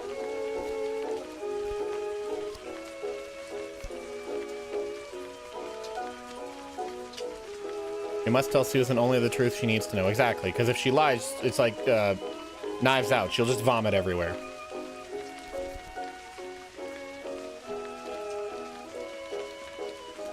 I slink away. Verity, where are you going?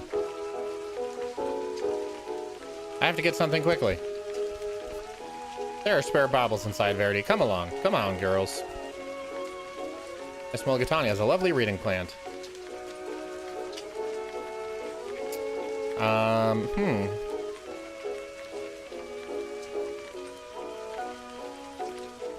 I'll try this one. Don't be silly, Verity. The window is 500 years old. Louisa Hardcastle smashed it. I'm sure you had a nasty dream, Verity. Now inside. I mean, you could just turn around and look. You could just turn around and look.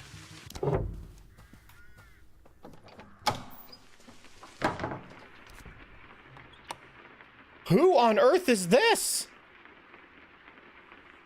One of the prefects on the door bars my way with an arm. I'm 15 hours into this game and I'm meeting a new character. Who are you? Laura Billingsley. Deputy Prefect for Rec. The stick belongs in the gym. She snatches it from my hands.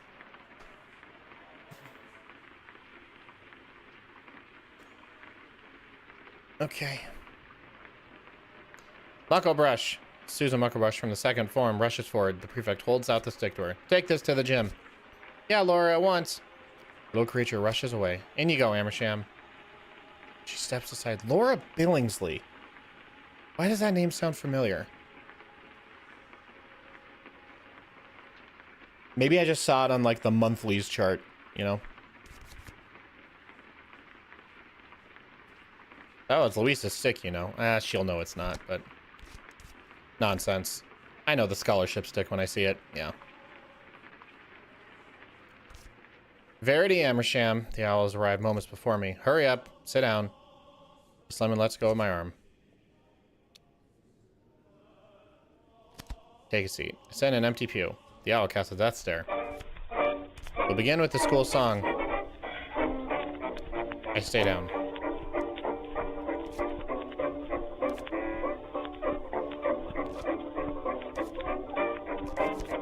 I slide to the floor.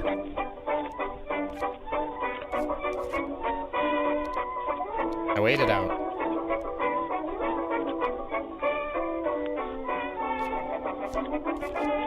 I stay strong. What? I was trying to get to the door. Is there a Billingsley in Overboard? Yeah, I don't know. I was wondering if it was an Overboard character or not. The floor is beautifully cold and quiet.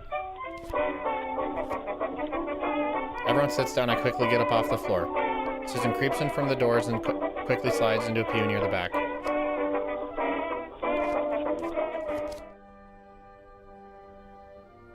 I wave to Susan. Rose window, blah, blah, blah. Is no more. I told you, Miss Lemon. Miss? Oh, gosh, Bridget. I think Louisa Hardcastle smashed the window and then fell out of it. Louisa, oh, well, shoot. Maybe, yeah, keep talking, Bridget. Louisa would never behave so badly. I cannot believe it. I'm pretty sure, miss. The owl looks positively stricken. Chapel dismissed. Get out, all of you. Oh. Okay. All right, girls, out you go. Fifi's on her feet in a moment. She rushes towards the door, elbowing her way through the other girls. Okay, stall Fifi. I race after her, catching her by the arm in the doorway. So, what is it you want? You seem to be going very fast. Of course, I must help Louisa. Now let go of me. She shakes my arm free, then she's out the door. I let her go. I want to talk to Susan. How do we do that? So...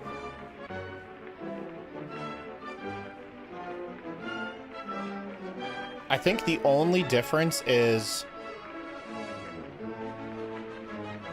we left the library so fast that Bridget hadn't gotten up there yet, and we took our stick with us. If we hadn't done that, they would have found my stick next to the body, which still might have evacuated the chapel early. But I think the only reason why is because Bridget didn't see us.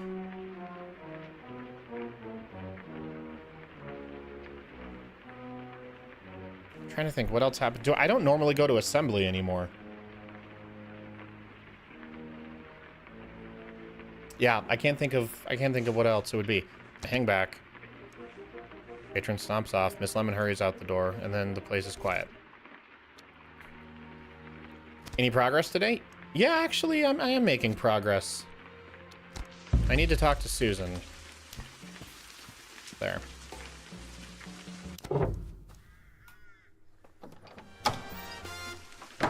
Pod is busy with girls.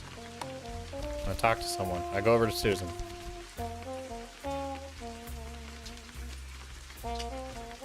You know about the library window? The old one? If it got broken? What do you think they do to whoever did it? I have no idea. Make them eat it, probably. But God won't let that happen. Ronnie, blah, blah, blah. We're just gonna skip through all this.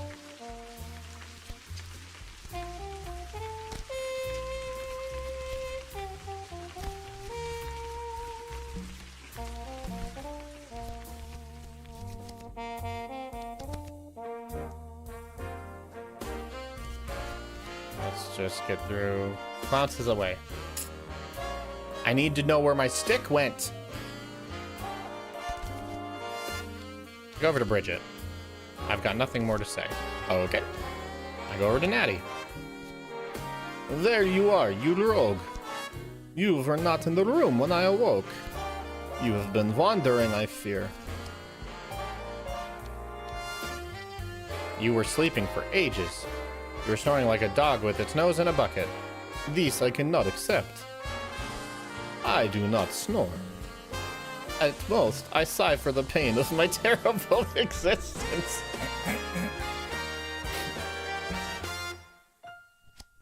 You will never understand. What happened to you? Oh, Ronnie, darling, I do love you, but it is too terrible to speak of. You're always so kind to me. Of course. We are more than sisters, you and I. If it keeps raining, maybe Jim will be called off. It will stop. I am sure of this. Are you guys affected at all with all these storms? Not directly. You keep saying you love me. Do you really? Of course. You are the lightning to my dark storm. You are the saddle to my wild horse. I want to spend my whole life sharing a 2-bunk dorm room with you. I love you too, Nat. We will be so happy together. One day. I see it in my dreams. You will believe me, you know. About everything. One day. I can foresee it. Geometry, verity. What is happening?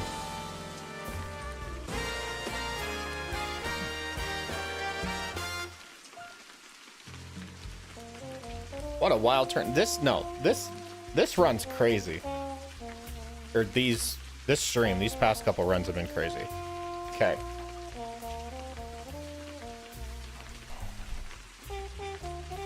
I'm kind of in a tough... Can I even do anything with this doll? No.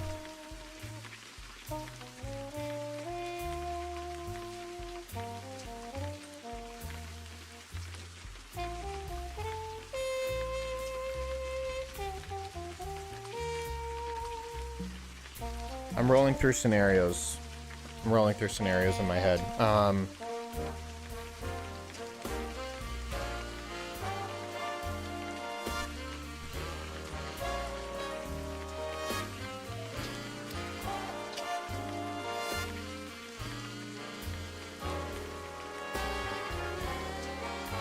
I spent 2 hours on customer support with multiple airlines. Oh, yeah. My wife was trapped in Dallas for 2 days. Like, pretty much in the airport the whole time. She just got back at 5 a.m. this morning after leaving Sunday morning.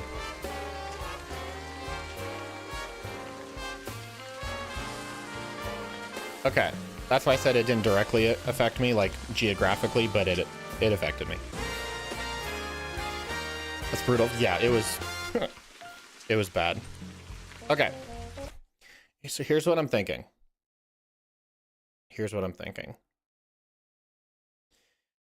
can I plan, because I took the voodoo doll, which very clearly means that like I can't do anything with it now, which is a bummer. I should have thought of that. But can I knock Fifi unconscious and then like slip the voodoo doll and the chloroform or the arsenic on Fifi's person?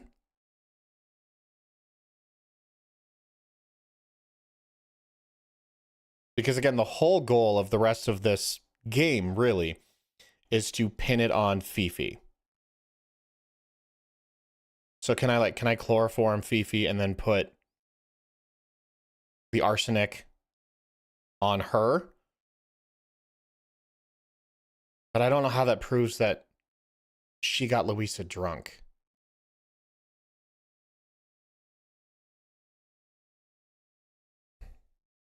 I'm wondering how we get more evidence of Louisa being drunk. Yeah, like...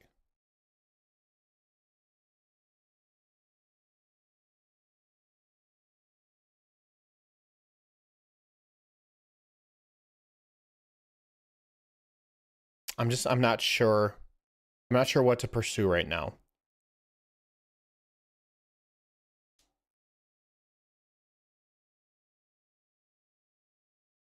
So I kind of want to reset because I really, really want to get my hockey stick and see if I think doing what we're doing now, just exploring options we haven't. I want to know if I can put my hockey stick into the nun's hands. There's clearly something I can put in the nun's hands. And I had almost everything on me that last run, except my hockey stick and like the paperweight from Mulligatawny's office.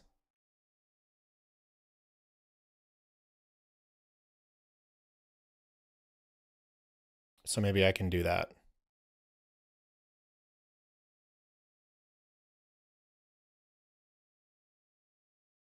Yeah, I might just do a reset and then just like see if I can do anything with those. If not, I'll pursue the voodoo doll thing some more.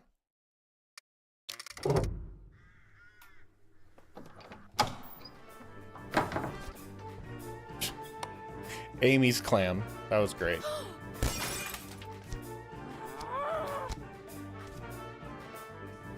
I think resetting scenes is also something to start taking advantage of. I don't want to like save scum too much, but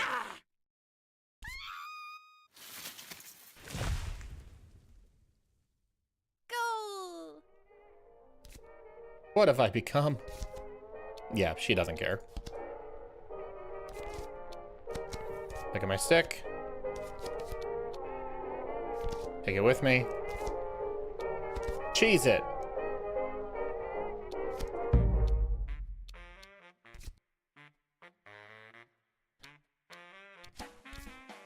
How long is it going to take me to get to Mulligatawny's? 10 minutes? The whole game is safe coming on a larger scale? What up, Danlius?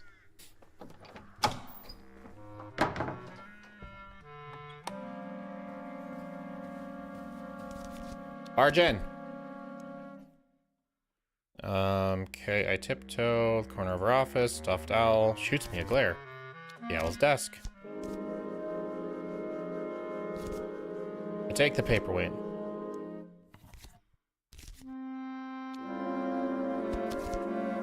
I leave the office. Go to the quad, go to the quad, go to the quad. And no one's gonna meet me there. Okay. Yeah, Dan, this stream has kind of been wild. In the middle of the school quad stands the statue of Nun Jenny, founder and patron saint of the school. She's benevolent and alone. Hello, Nun Jenny. You're looking fat. My dear, I'm pregnant. It's a beautiful thing. Her hands. One hand is open but cupped, as though it's ready to grab God by the belt buckle. Upper six girls are forever putting things in her hand. Chair legs, fire pokers, that kind of thing.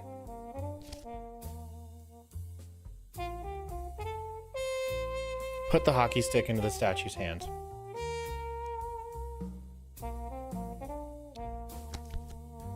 She'll look good with the stick. What am I supposed to do with this? I don't know.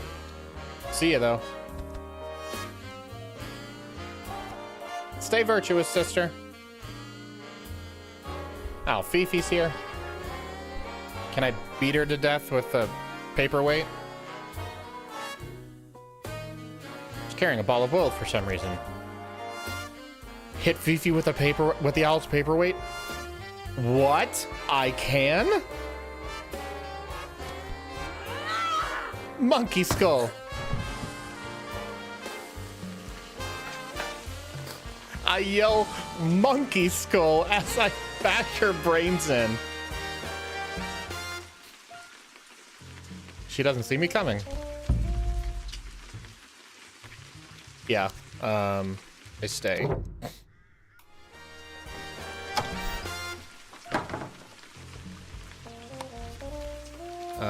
Fifi's out cold. Search her pockets. Pull out a slip of paper. Looks like a page torn from the school handbook. Only with the 3 dolphins shaded in black.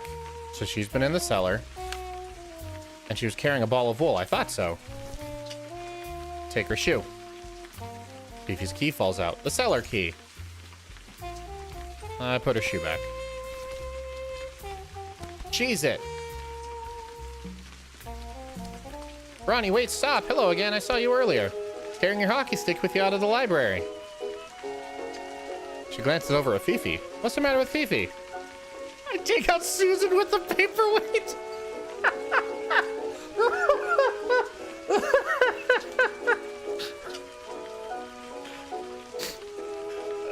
Sorry, Susan. No witnesses. And stay down. The impact sends her literally flying through the air and through the open chapel doors.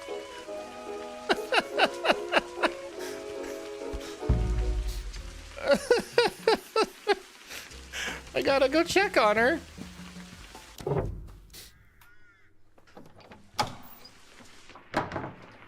Susan's still there, snoring in her pew. Line of pews.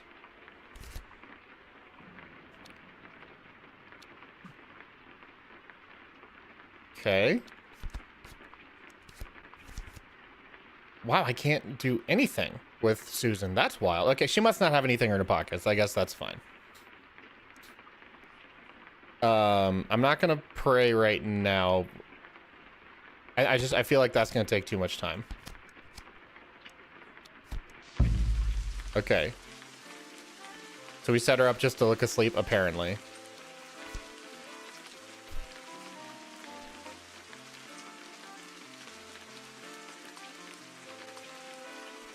Lisa might be dead out there. I can be there at 8:39. Okay. Gosh, this run is amazing so far. School's built on miles of open, blah, blah, blah.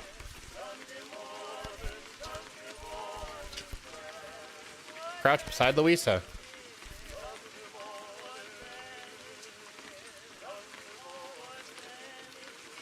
I had to push you, Louisa. You were gonna hit me. Verishish? I can hear you. They'll haunt you for shish, Verishish. Haunt you. And then she, yeah. Off you go.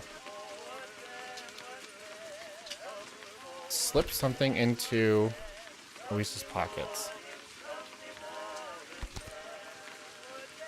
I could plant something on her, get her into trouble. But yeah, like what could I put on her person? I wonder if I could put the arsenic on her.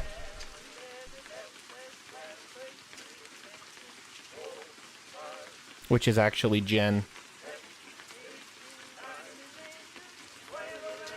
I can only do the key and the note. Only I don't know if anything will do any good. Yeah.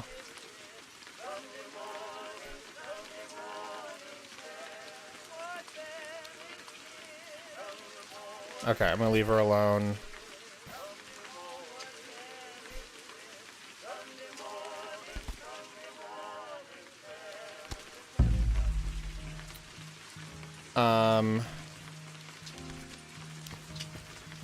Susan's in the sand.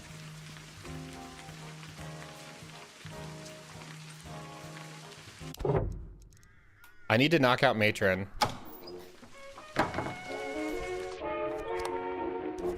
So someone took Susan in. Verity, is that you? Do we get the knockout status on Louisa if we throw the stick out? Yes, we do. Yeah, we get the unconscious status. Where's Matron? Knocking up the girls, I should think. You alright? Oh, I'm not. None of your business. Matron must have carried Susan here from the chapel. She's snoring away gently.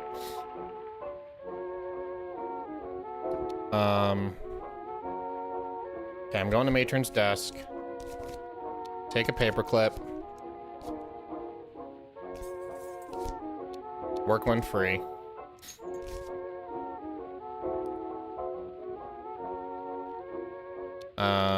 Leave. No!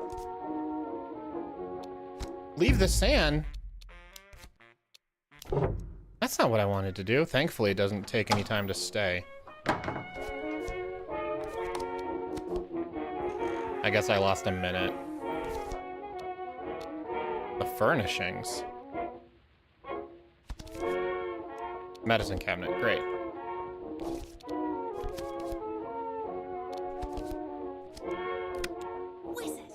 Wizard! Take a bottle, chloroform. Take another bottle, arsenic. Take the cod liver. Close it quickly. Do something else. Chloroform Sally. See ya, Sally. And now Sal is vaporized. Search Sally's pockets. Use something on the doll. The arsenic bottle. I know that smell. It isn't arsenic, it's gin. And from somewhere distant, I hear a terrific thump like a tree has fallen. Oh, I got an achievement for knocking 4 people unconscious.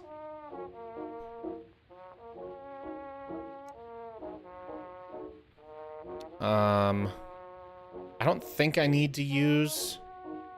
I don't think I need to use the doll for anything else. I'm gonna leave it in case I need to come back to it. I'm gonna talk to Susan. Not much I can do except tuck her up nicely. Okay.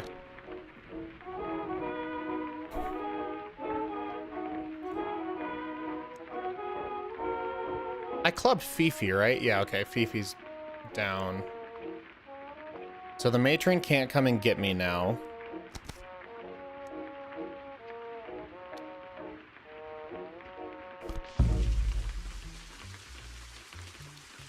Now we can plant the gin on Louisa.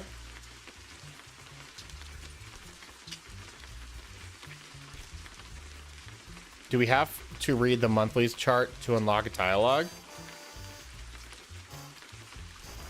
I don't know. Okay, Fifi's still in the quad. The matron's knocked out in the chapel.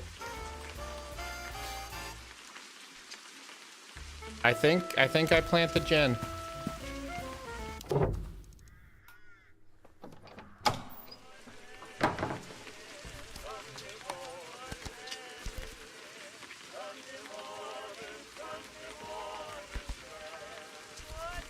Slip something into Luisa's pocket.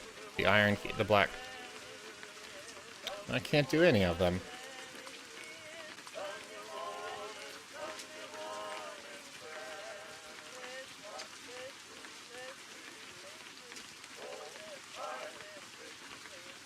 Okay.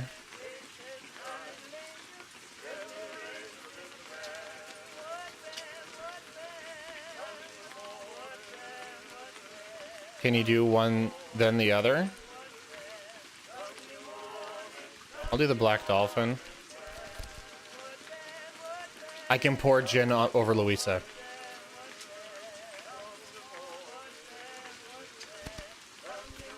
This should add a bit to the illusion. I glug out a stiff measure of gin over Louisa's blazer, then cork the bottle again. A scruffy young man emerges from the potting shed in the corner and wanders over. What's going on over here? Shouldn't you be in class?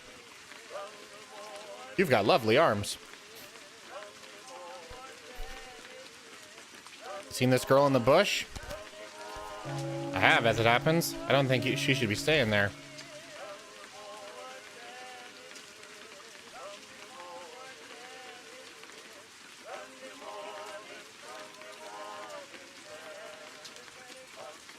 I want to see Will's reaction to Louisa drinking. That's a good point. Okay, we shouldn't move her. Shouldn't we? Why not? It's gonna rain sometime, isn't it? Oh, Will, look up, my guy. Might hurt their brains.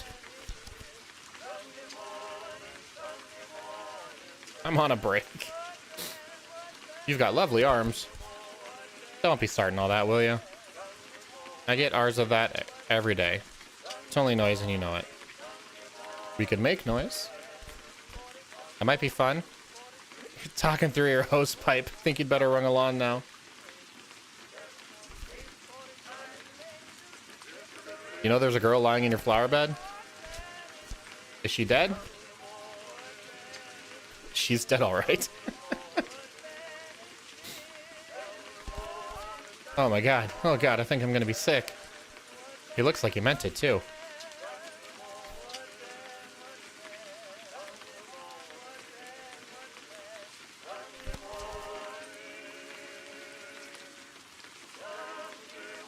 Nice bushes. Garden keeps working, but is definitely distracted.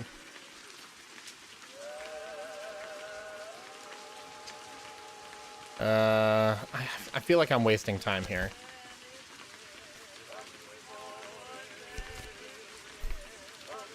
I go back inside.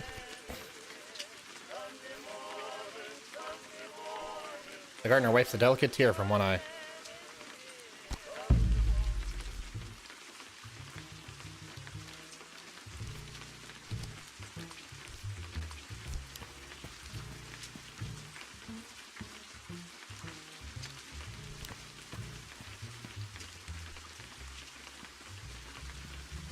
I don't think his real age is necessarily that important to the story.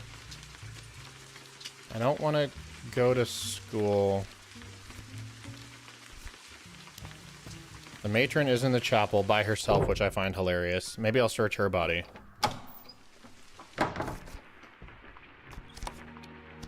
Matron is unconscious. She's absolutely flat on her stomach. Oh, yeah, okay. I couldn't do anything before, so... Can you plant something on Fifi? Maybe. Since Matron's gone, I could go...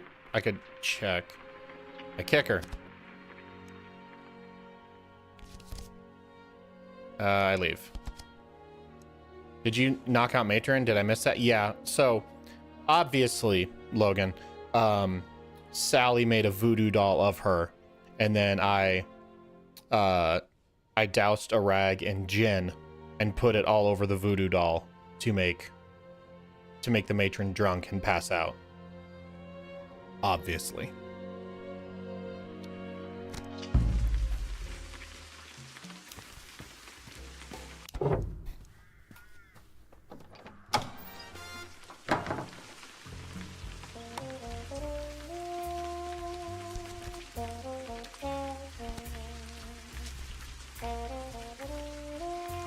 I can't do anything with Fifi. It's probably because I've already like interacted with her and I took her shoe and stuff.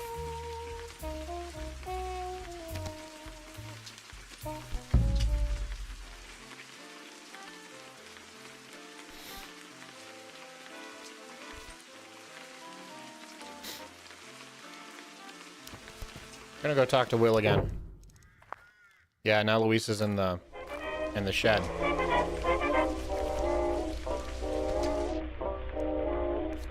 What are you doing in here? You can't be in here. I came to see you. Me? What do you want with me? I hear you've got a lot to give. What is this? Who put you up to this? Someone's trying to make me out of a job.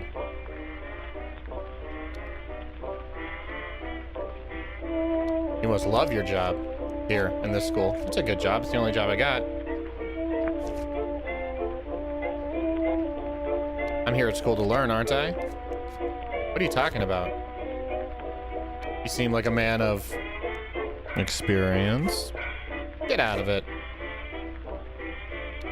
Must be hard to find work for someone like you. Oh gosh. I don't.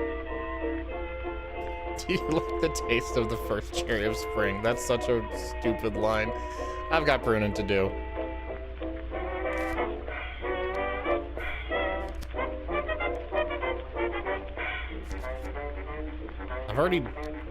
I've already put something in her, or I've already like sprayed that on her. Yeah. I don't know what else I can do. I don't know. I'm just gonna keep bugging Will until I can get him to be like, all right, I'll vouch for you. How old are you? 23. Did you just try to seduce him with Louisa on the table? Absolutely, I did. You gotta be 23 to work here. How old are you, really? Told you, 23. Have you worked here long? Trying to remember seen much of you. Me? No. Since something gave him up. The war did for him like all the others. What others? Them others, you know, all the men. Look, I've had enough of this. He goes back to his digging. Luisa's left quite a hole. And he won't talk to me at all.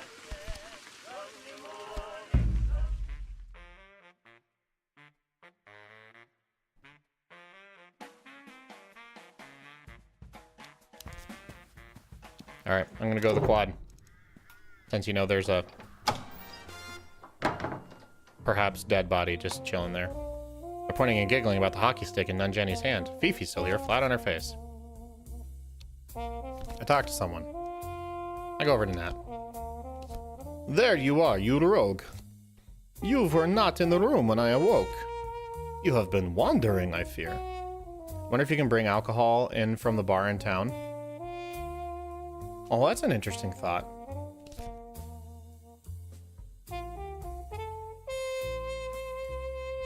I found Louisa upside down in a rose bush. You did?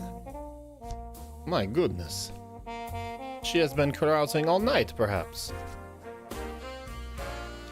Feet. Sticking up. Oh no. Perhaps it is happening to me again. What is? The purge of all that I know and love. Promise me, Ronnie, promise you will be the last to fall. I swear it. You are a good and dear friend, Ronnie, darling. Darling. I go over to Bridget. You know Hardcastle at all? No.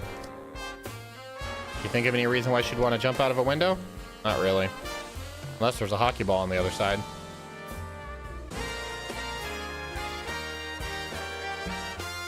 Statue. You're looking fat. Well, you look fat.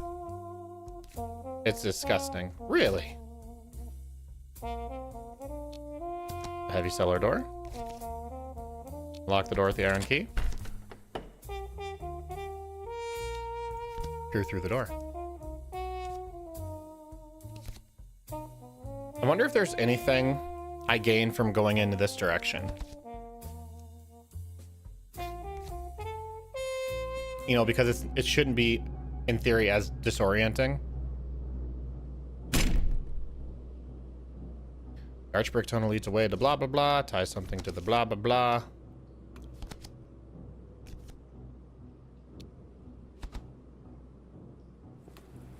Doesn't seem like anything's changed. Hello? Yeah, okay. I'll follow the thread back.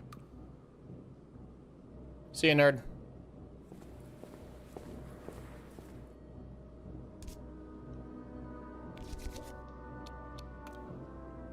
I retreat to daylight.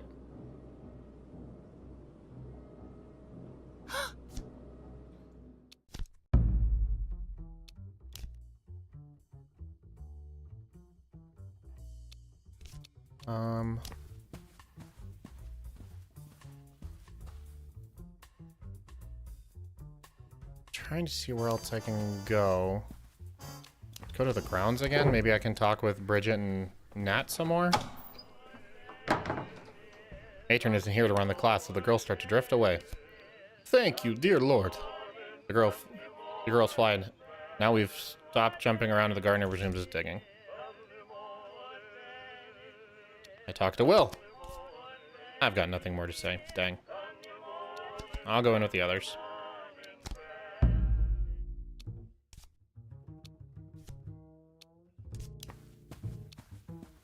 I gotta talk to Nat.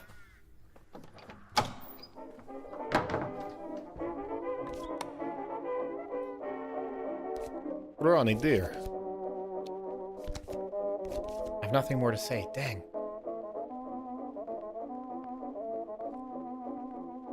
So what's the significance of the hockey stick and the statue then? I thought like it would maybe open up a dialogue option at least.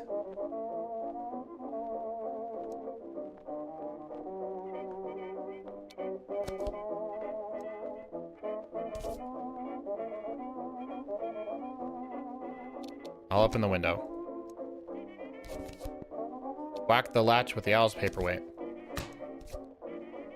The latch pops free. Open the window.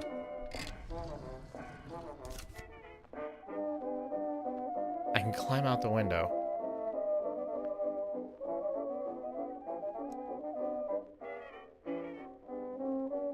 Again, I'm trying to think how this could be beneficial at any other point in the run.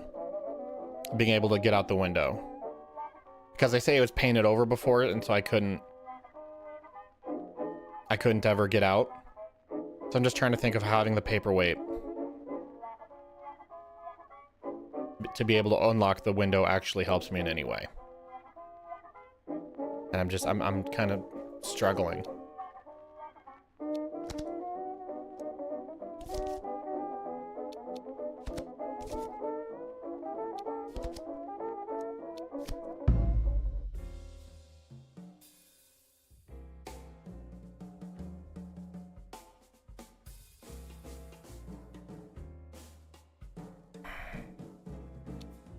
I'm gonna go pray. I literally can't think of anything else to do right now. Oh, Father, who art in heaven, hallowed be thy name. On earth, and also Jupiter, and... Not you again. I mean it. Get out. Go on. Contemplate the roof bosses?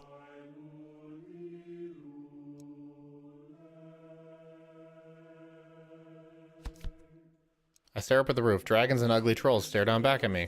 It is extremely morally fulfilling. I can't help wondering sometimes what the future will look like. If the world will ever make space for someone like me. I can fight for it, but will it ever just hand it to me? Look through my pockets. Bent paperclip, the iron key, the owl's paperweight, 3 bottles.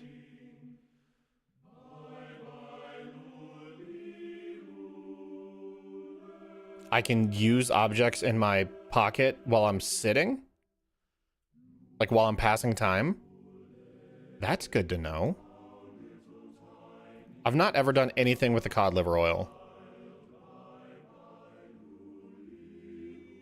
See what happens. It's like a fish died and vomited while dying. Ugh. Mix something into the cod liver oil?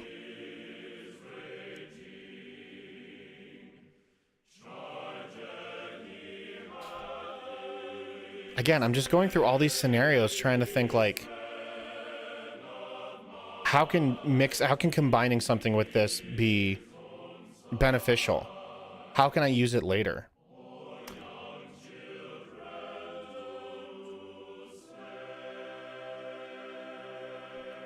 We know that Matron takes a swig of the arsenic bottle during during the prize ceremony. So I wonder if we could slip something into her drink that would make her react a certain way. You know, I assume if I put the chloroform in there, I could knock her out. I also just want to sip some of the cod liver oil and see what my reaction to it is. And then that might be able to give me some insight into what would happen if I mixed it in with Matron's gin. Well, don't care for it. Don't care if it is good for me. I sip some. I'd rather eat my own eyes. I sip some. Never, it's horrendous. I sip some. No one could make me. I sip some. No, shan't. But I still sip some. That's as much of that torture as I can take. Phew. Alright, fair.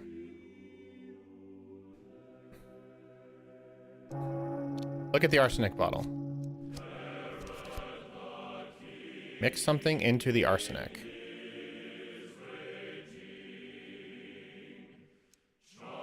I'll taste it. Gin, delicious. I can down the bottle.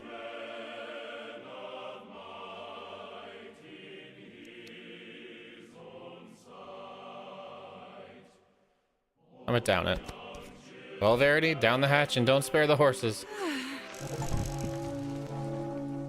I got an achievement for knocking 5 people unconscious because I was one of them. Wake up, amersham. What? You're supposed to be unconscious. Or drunk. Snug? There you are, dear. How you feeling? I try to move, but my legs won't respond. Where am I? You're in bed, dear. You're all right. Well, I say that. You've also been expelled. This is a dream. This is not a dream. Come on, let's get your things together. Your father's waiting. Papa, that's nice. Maybe, maybe not. But the window's still smashed and Hardcastle still fell out of it, so out you go. I can't believe it. I failed so many things.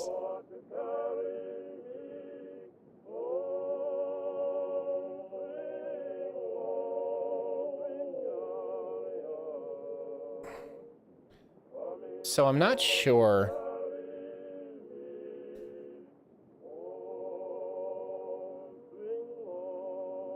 I'm not sure what there is to gain. Because, like,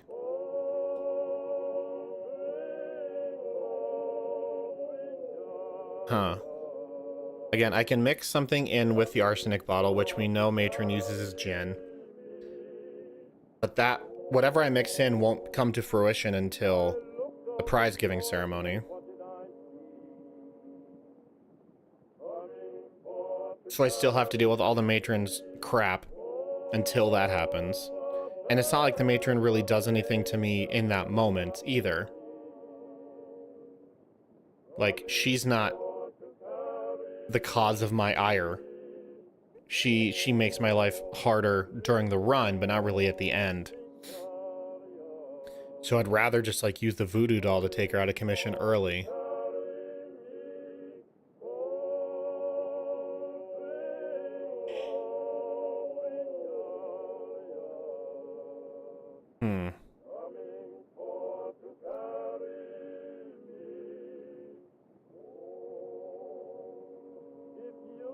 I'm just trying to think of what path I missed.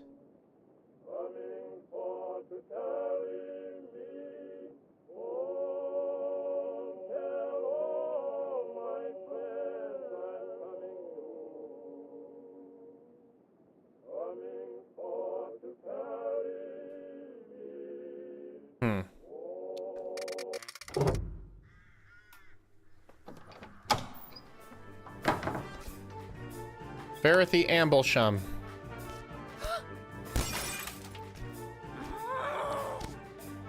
Take that! Go! What was Fifi doing in the cellar? Yeah, like, that's...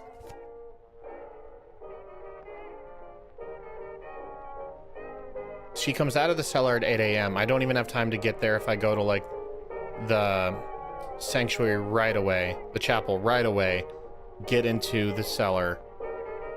Like, I don't even think I'd be able to find her right away.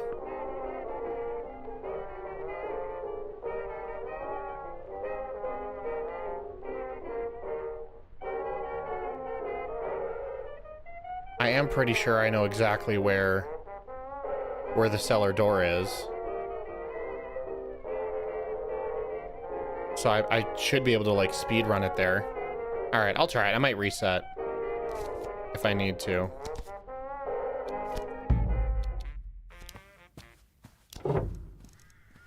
If I don't get to her, you know, as fast as possible, then I'll just reset. It's got something to do with the Black Dolphin thing, obviously, but what can we do with the paper that would explain it? Right. And the thing is also, we can also get a copy of that Black Dolphin paper from down there. Like, we don't need her for that.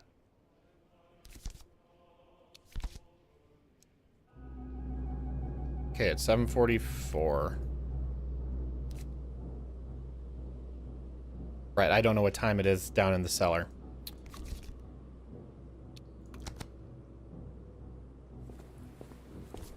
I hang a left. And then I just keep going straight.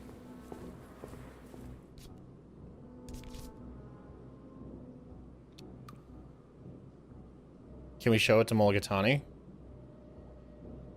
Maybe, I suppose.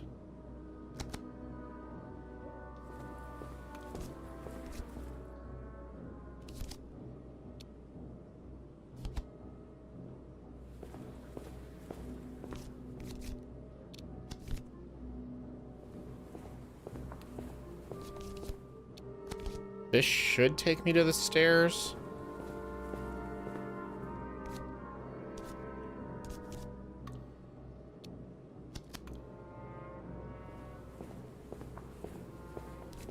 No.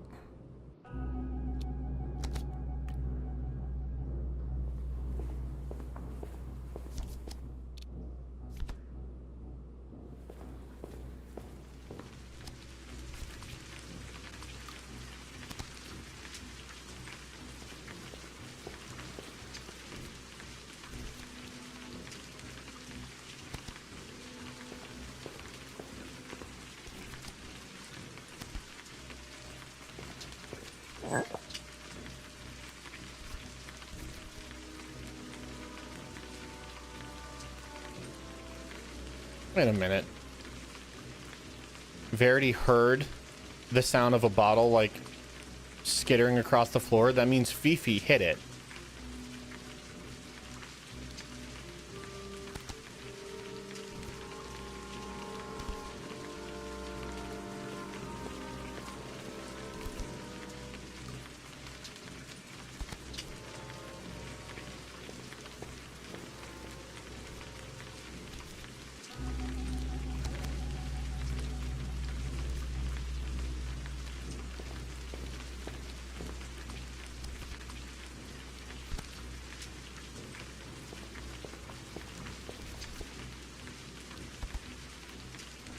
Alright, I'm probably gonna reset.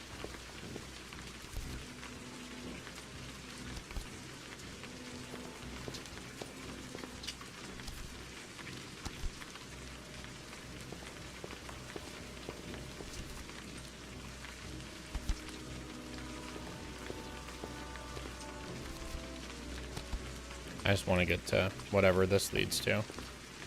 Yeah.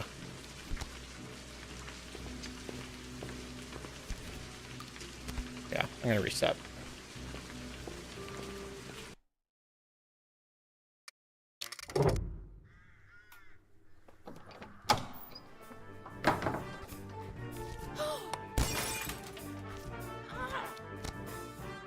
And stay down. Go.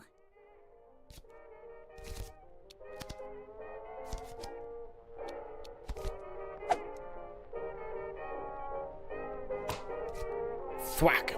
Huzzah.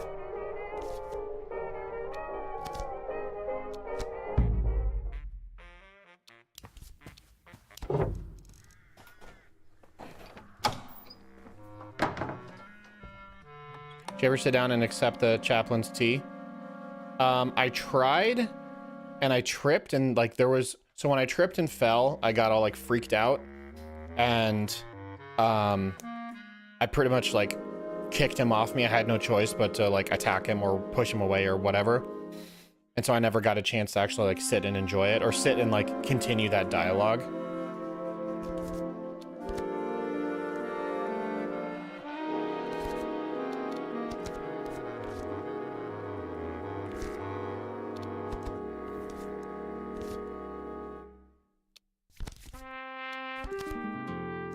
We never went back. We went back once. Well, we went back a few times actually, but we were only ever able to recreate the like that scene one other time. And I tried like other dialogue options, and it never worked out.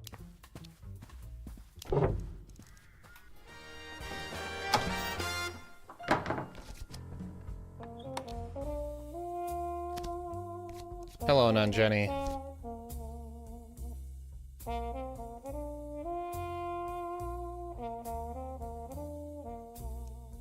I think, someone correct me if I'm wrong, and I think Danley's went back and actually like read the exact text, but I think it says like I tripped on something like a wire. It doesn't actually say like it was a trap, but more just like I tripped on something, so it could be intentional, could be accidental.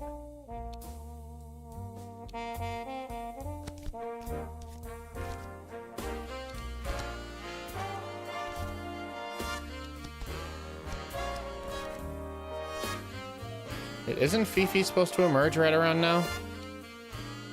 It's like I tripped some kind of wire. Okay.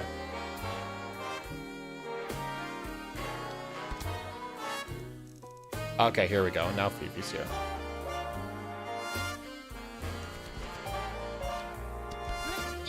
Monkey skull. Golly, Ronnie, that was quite a scream. I turned to see Susan standing behind me. She doesn't seem to have seen what happened. She glances over at Fifi. What's the matter with Fifi? Whoops. The impact sensor literally flying through the air and through the open chapel doors. Alright then.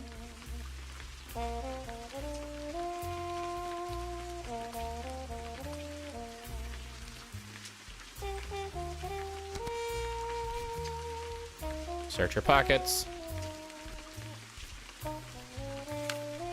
I take the dolphin, take the wool, I take her shoe, put her shoe back. What happens if we show the headmistress the threatening note, the cellar key, and the piece of paper?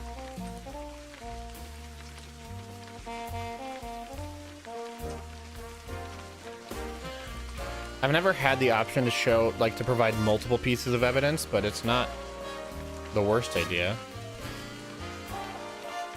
Leave the school quad. Stay virtuous, sister.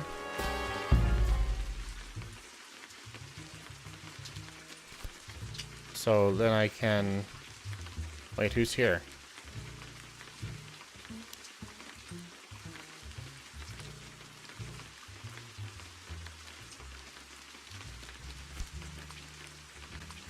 It looks like Mulligatawny's standing there. But... Oh, no, she is. Okay. Okay, so I'll go to my room. No, I don't want to do that.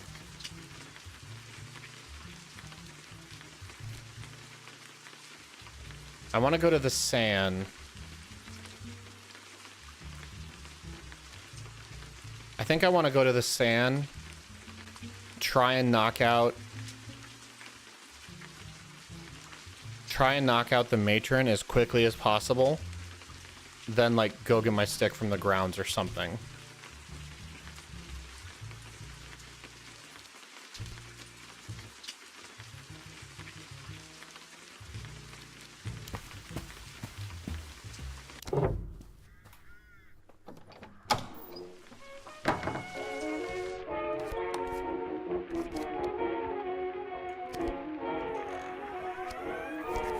Verity, is that you? Where's Matron? Okay.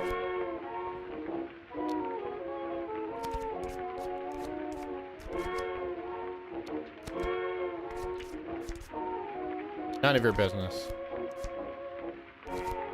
Okay, matron's desk. Oh, haha. What up?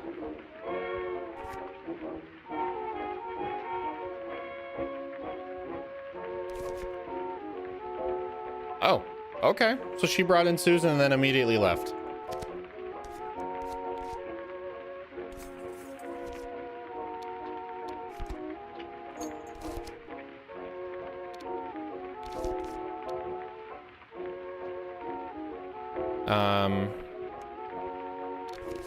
See, my option is leave the sand or like... What's actually wrong with you? Enough talking. Okay, medicine cabinet. Unlock the door with something. Bent paper clip. Wizard.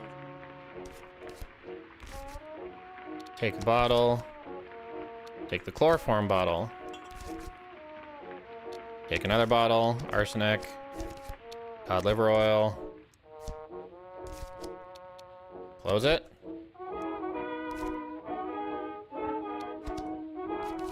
Chloroform Sally.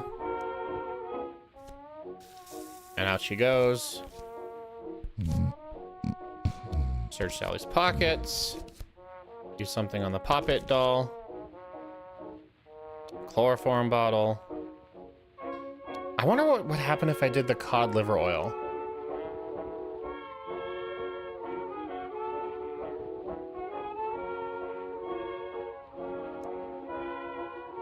We'd hear it. I pour a little over the thick goop over the doll's face. That doesn't do much good. Okay. Chloroform.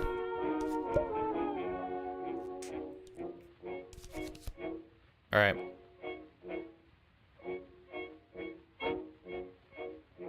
Now, should I pocket the doll now that I know I can sit down at the pew and like use it while I pass time? I'm gonna leave it. I'm gonna leave it.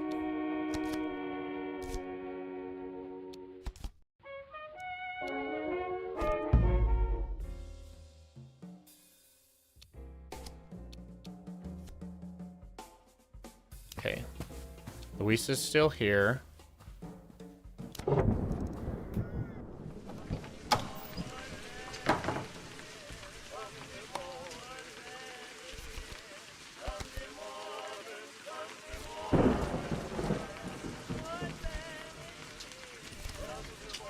The stick. Well, first.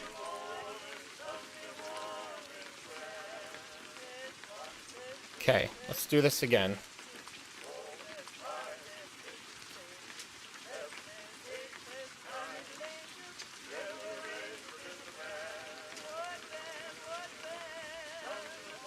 I'm gonna take everything. I'm gonna take everything I can.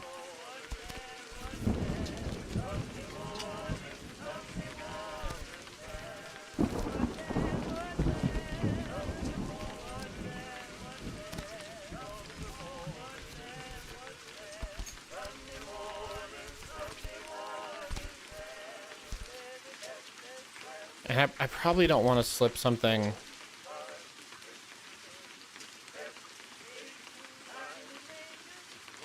Yeah, I don't think I need to.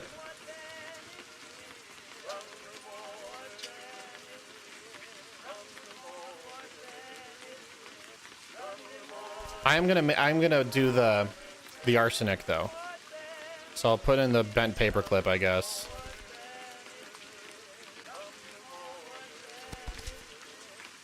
The black dolphin. Do I not have...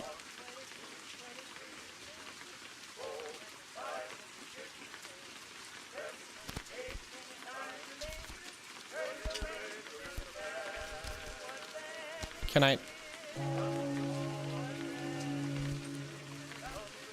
Oh no.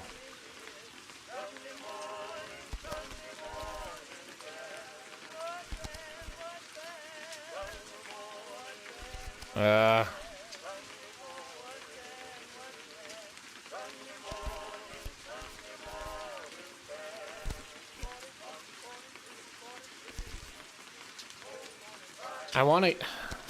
Didn't I have the option? Unhand me.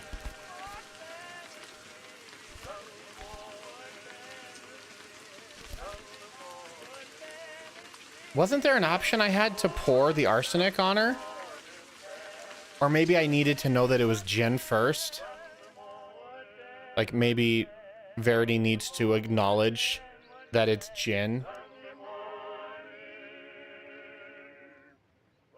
before I can, that's probably it.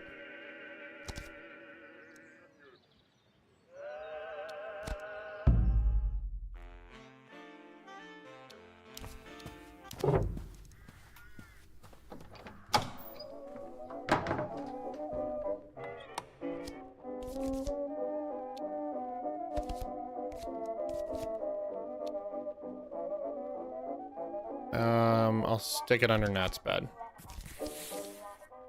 Our bunk. Climb up to my bunk.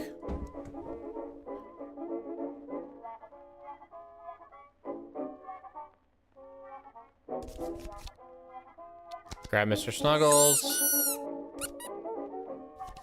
Unpin the note. Pocket it.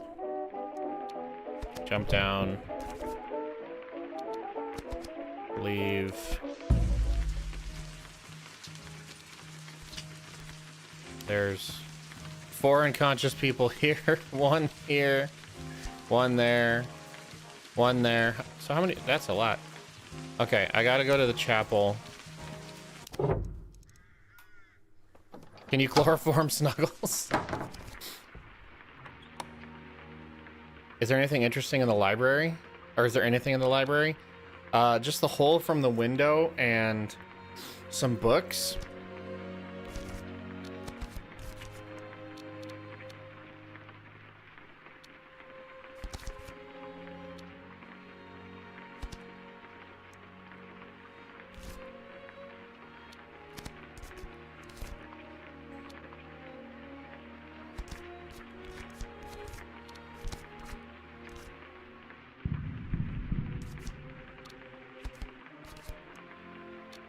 I can't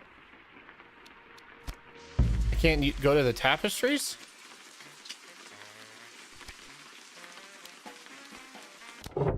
Like, I wanted to climb back in the cellar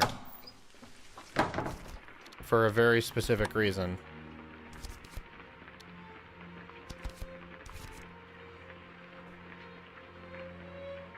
No?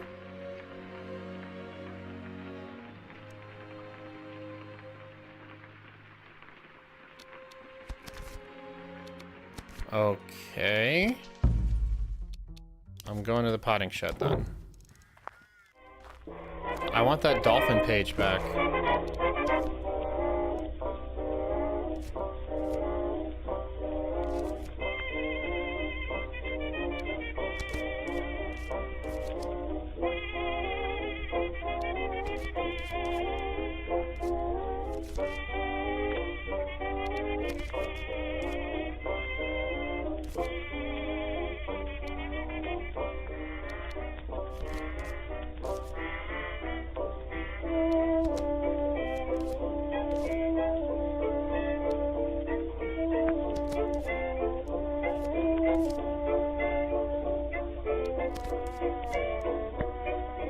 Okay, cool. I just wanted him out so I could go through Luisa's stuff.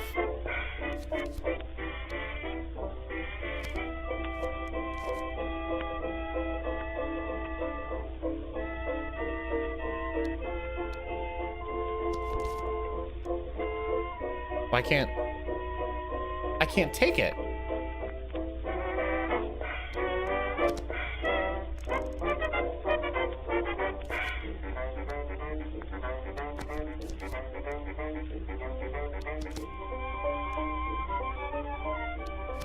I can't take the stuff that's in her pockets?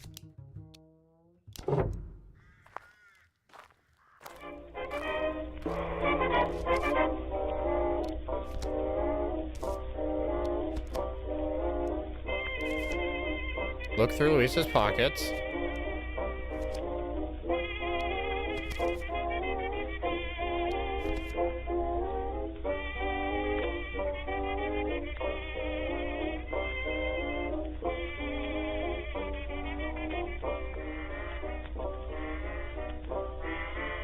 It's weird that I don't have that option anymore.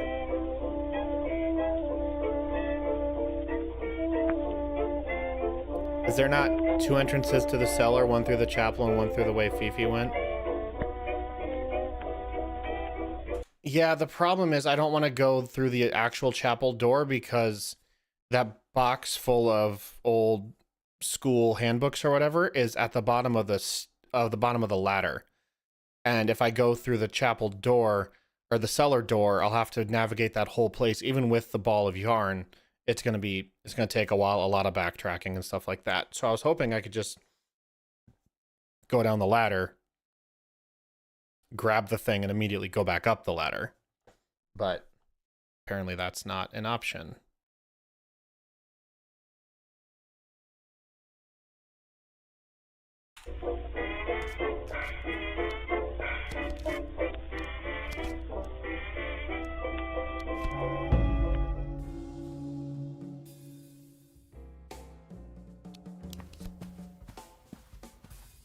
They're there for gym and no one's around.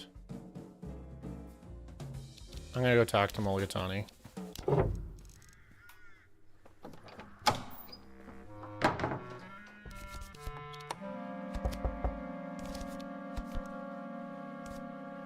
Amersham, what in the blazes do you think you're doing? The stuffed owl. Among the girls, Mulligatawny's nickname is the owl. The resemblance is uncanny. Do you like my owl, Verity? Does the owl have a name? A name? It's a northern white-faced owl. It doesn't need any more of a name than that. I'd touch it.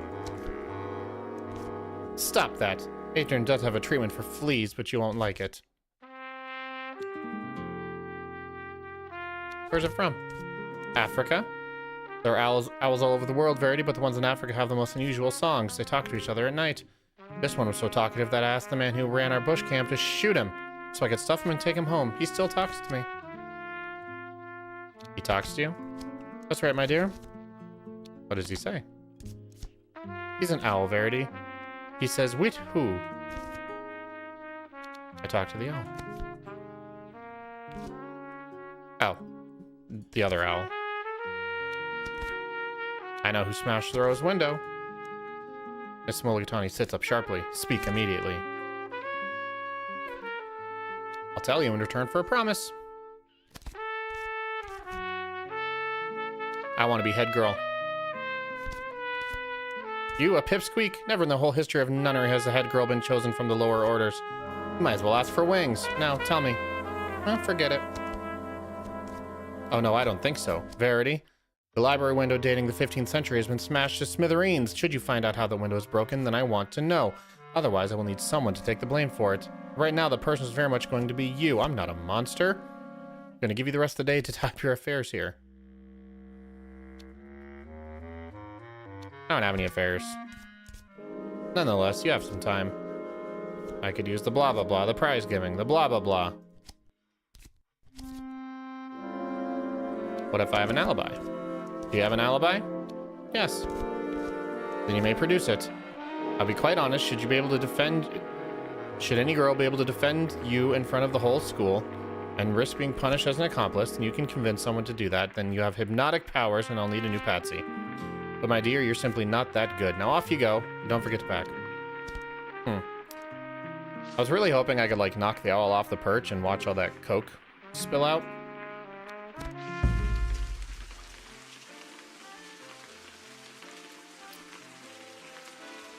Yeah, this is the problem with this run. I get to a point where like I knock out so many people And we're just kind of like stuck in this mode.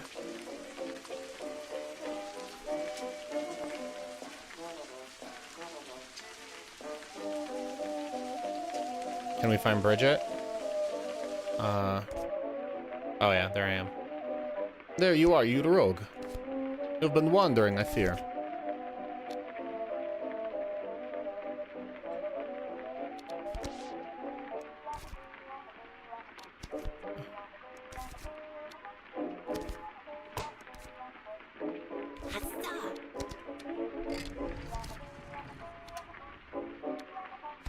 Alright.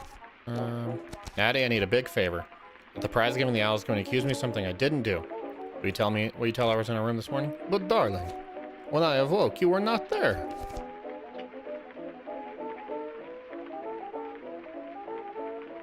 What happens if we climb out the window?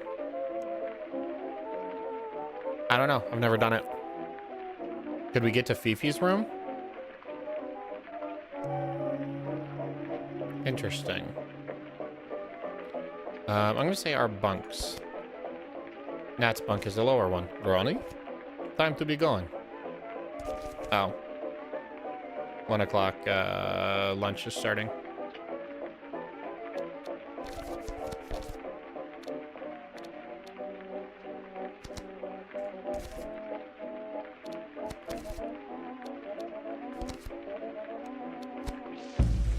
Let's go back to the window.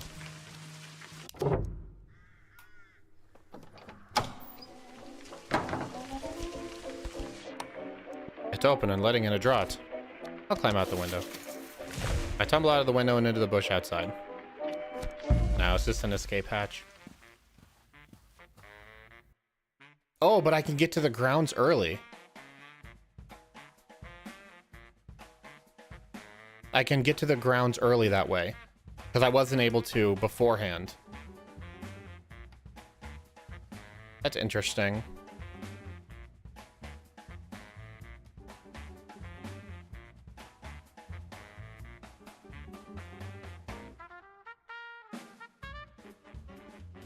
So...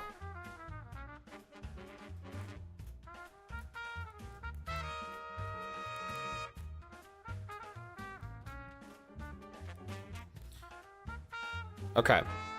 Is there a scenario? I push Luisa out the window. I go get the paperweight. I go to my room. I climb out of my window. No, wait. I go get the paperweight. I go to the sand to get the gin. I climb out my window, get my stick, and pour the gin all over her.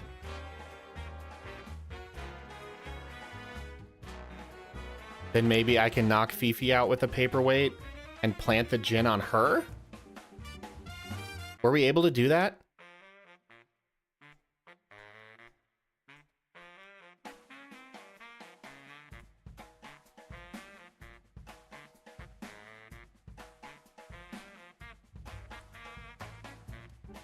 I'm gonna try it. I don't think we tried planting any of the liquids on Fifi. We couldn't on Luisa, but we could like pour it on her.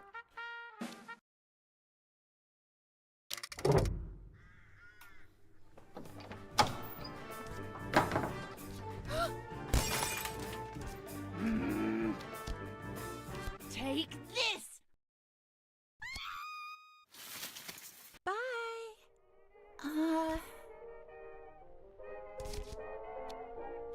My hockey stick. Toss it out the window.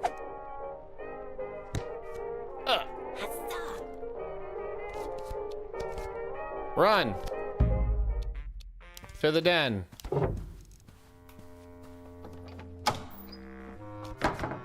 Barge right in. Gal's desk. Take the paperweight.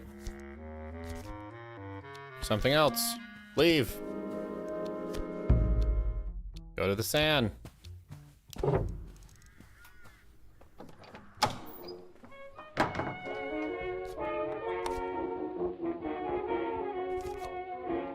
Barge straight in.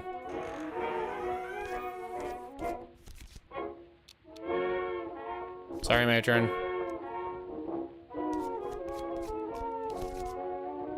Matron, it's about Louisa. Louisa, what about her? I saw her in the bushes from my window. Those 2 feet sticking up. She looked quite funny. What did you say? Louisa's hurt. In a bush? Sweet Mary and all the saints. Postman might see her.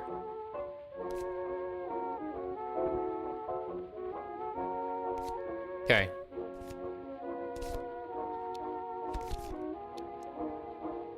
Now, it's only 8:13. Doing good so far. Take a paper clip. Work one free. Medicine cabinet, 8:17. Wizard. Take a bottle. Chloroform. Take another bottle. Arsenic.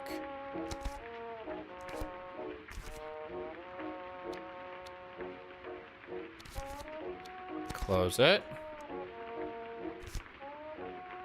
Do something else.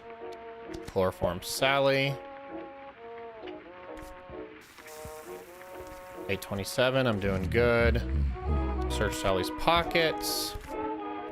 Use something on the doll. The arsenic. Yep. I know the smell.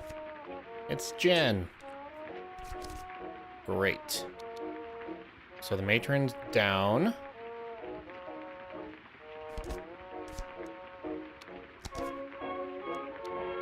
I'll go to my room. Can be there in a minute.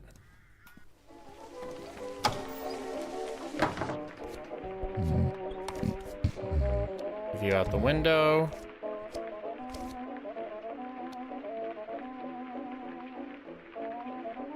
Oh, she got there. That's okay. Can you wake up Natty? I don't want to right now. I open the window. Whack it open. Yes. I open the window. I didn't think of that.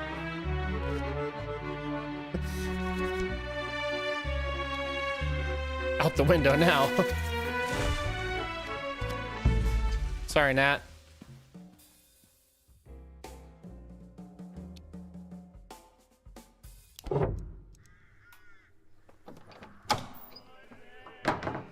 Falling out of the window into a spiky bush.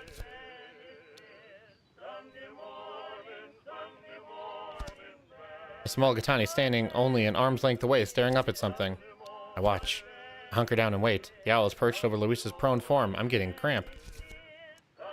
I watch a little longer. I keep low, waiting. The owl brushes Luisa's hair gently from her face. Now then, girl, keep breathing in and out. There's a thorn poking into me somewhere. I watch a little longer. I've got leaves down my dress. Bro, you need to leave. I watch a little longer. I keep low, waiting. There's a thorn poking into me somewhere. Please, Mulligatawny, leave. I keep low, waiting. I peek out.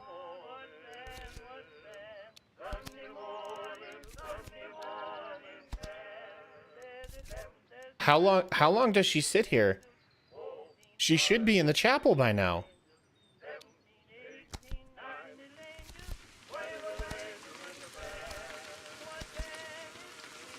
A scruffing man emerges from the potting shed in the corner of the garden and wanders over. He lifts 2 fingers to his forehead to salute the owl. Ma'am, gardener. He begins to half-heartedly weed a nearby bush. I've got leaves down my dress. I keep low, waiting. The gardener continues digging at nearby beds. There's a thorn poking into me somewhere. It's after 10 o'clock.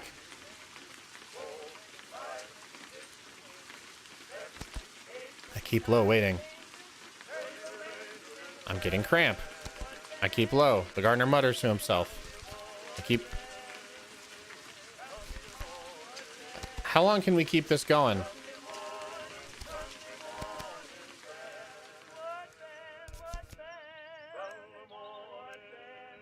What on earth is going on?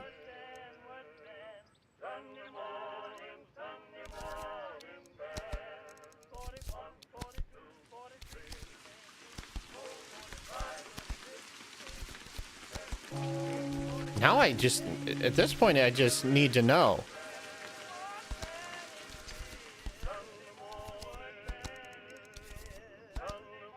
Now Bridget's here.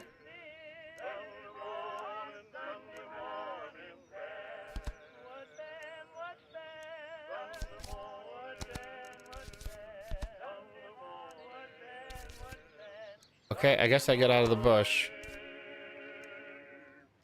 I pop out of the bush like a rabbit from a hat. The owl spots me instantly. She wouldn't leave until I popped out.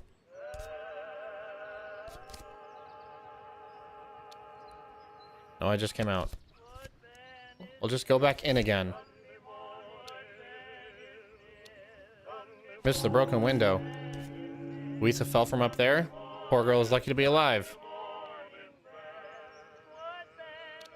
Yes, miss. Guess what? I'll be going, Miss Mulligatawny. I don't think so. Overnight absenteeism is a very serious matter. I wasn't doing that. You can ask Natasha. I wouldn't trust that ridiculous girl to tell me her name. Get back inside this instant.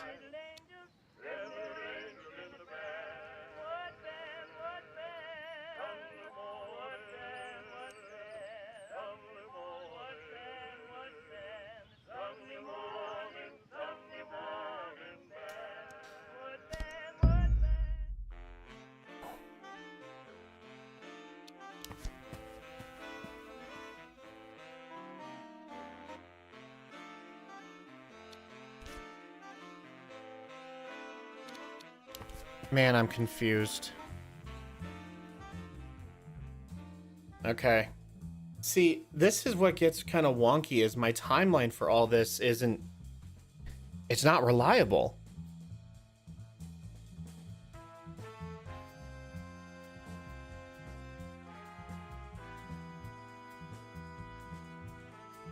So, like, in theory, I should have been able to...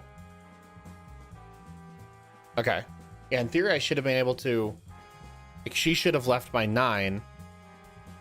And then I would have been able to do anything as if I just walked in once the gate was open.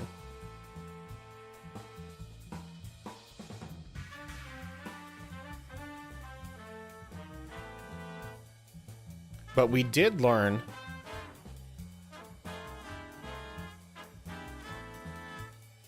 Let me know if at any point you want me to do some research.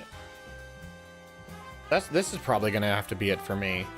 But we did learn that she knows she's there. And it didn't seem like she was surprised.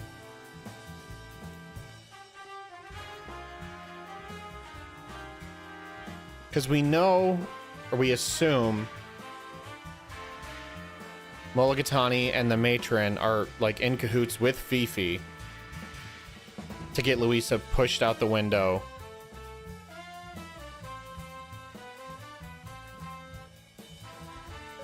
To do away with the unseemly business of her pregnancy.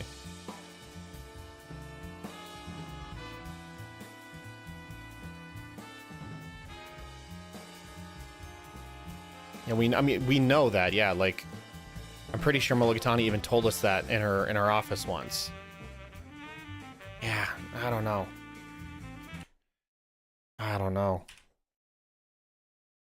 Shoot, I was really hoping.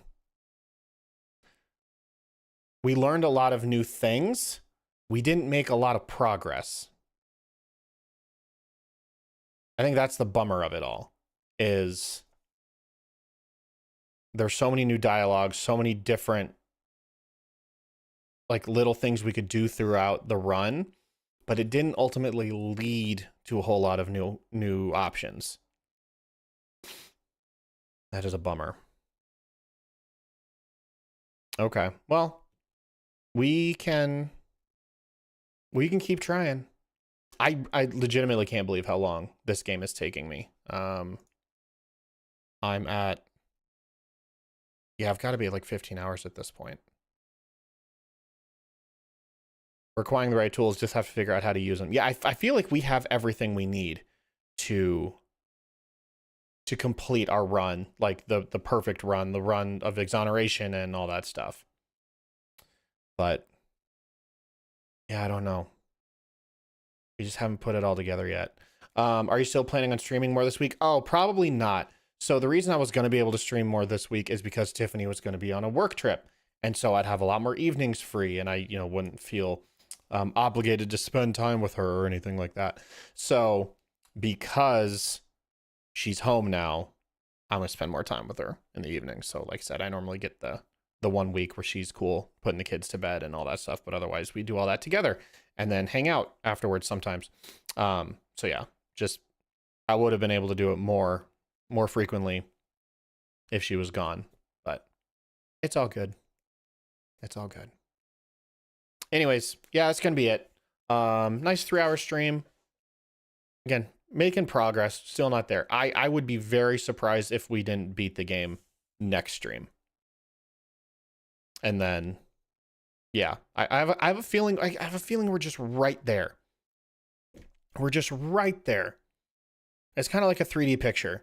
One of those like 3D puzzle pictures. You're just like, you're staring at it. You're crossing your eyes, trying to like get the two images to align. And then finally they do. And you're like, oh, of course, blah, blah, blah. Now I see it. I feel like that's what we need to do. We have all these pieces and all these items and all these clues, and we just have to look at it from the right perspective, and then it'll all kind of click together. So yeah, that's going to do it. So I hope you all have a good night, good rest of the week, good last week of January, which is crazy, but I will probably be streaming again next Tuesday. So be looking forward to that. Of course, I'll post in Discord for you all to say with certainty whether or not that's going to happen. So, like I said, I'll chat with you guys later. Have a good night. Drive safe. Wear your seatbelts. Take your vitamins. Call your parents. They probably want to hear from you. And yeah, we will chat soon. See ya.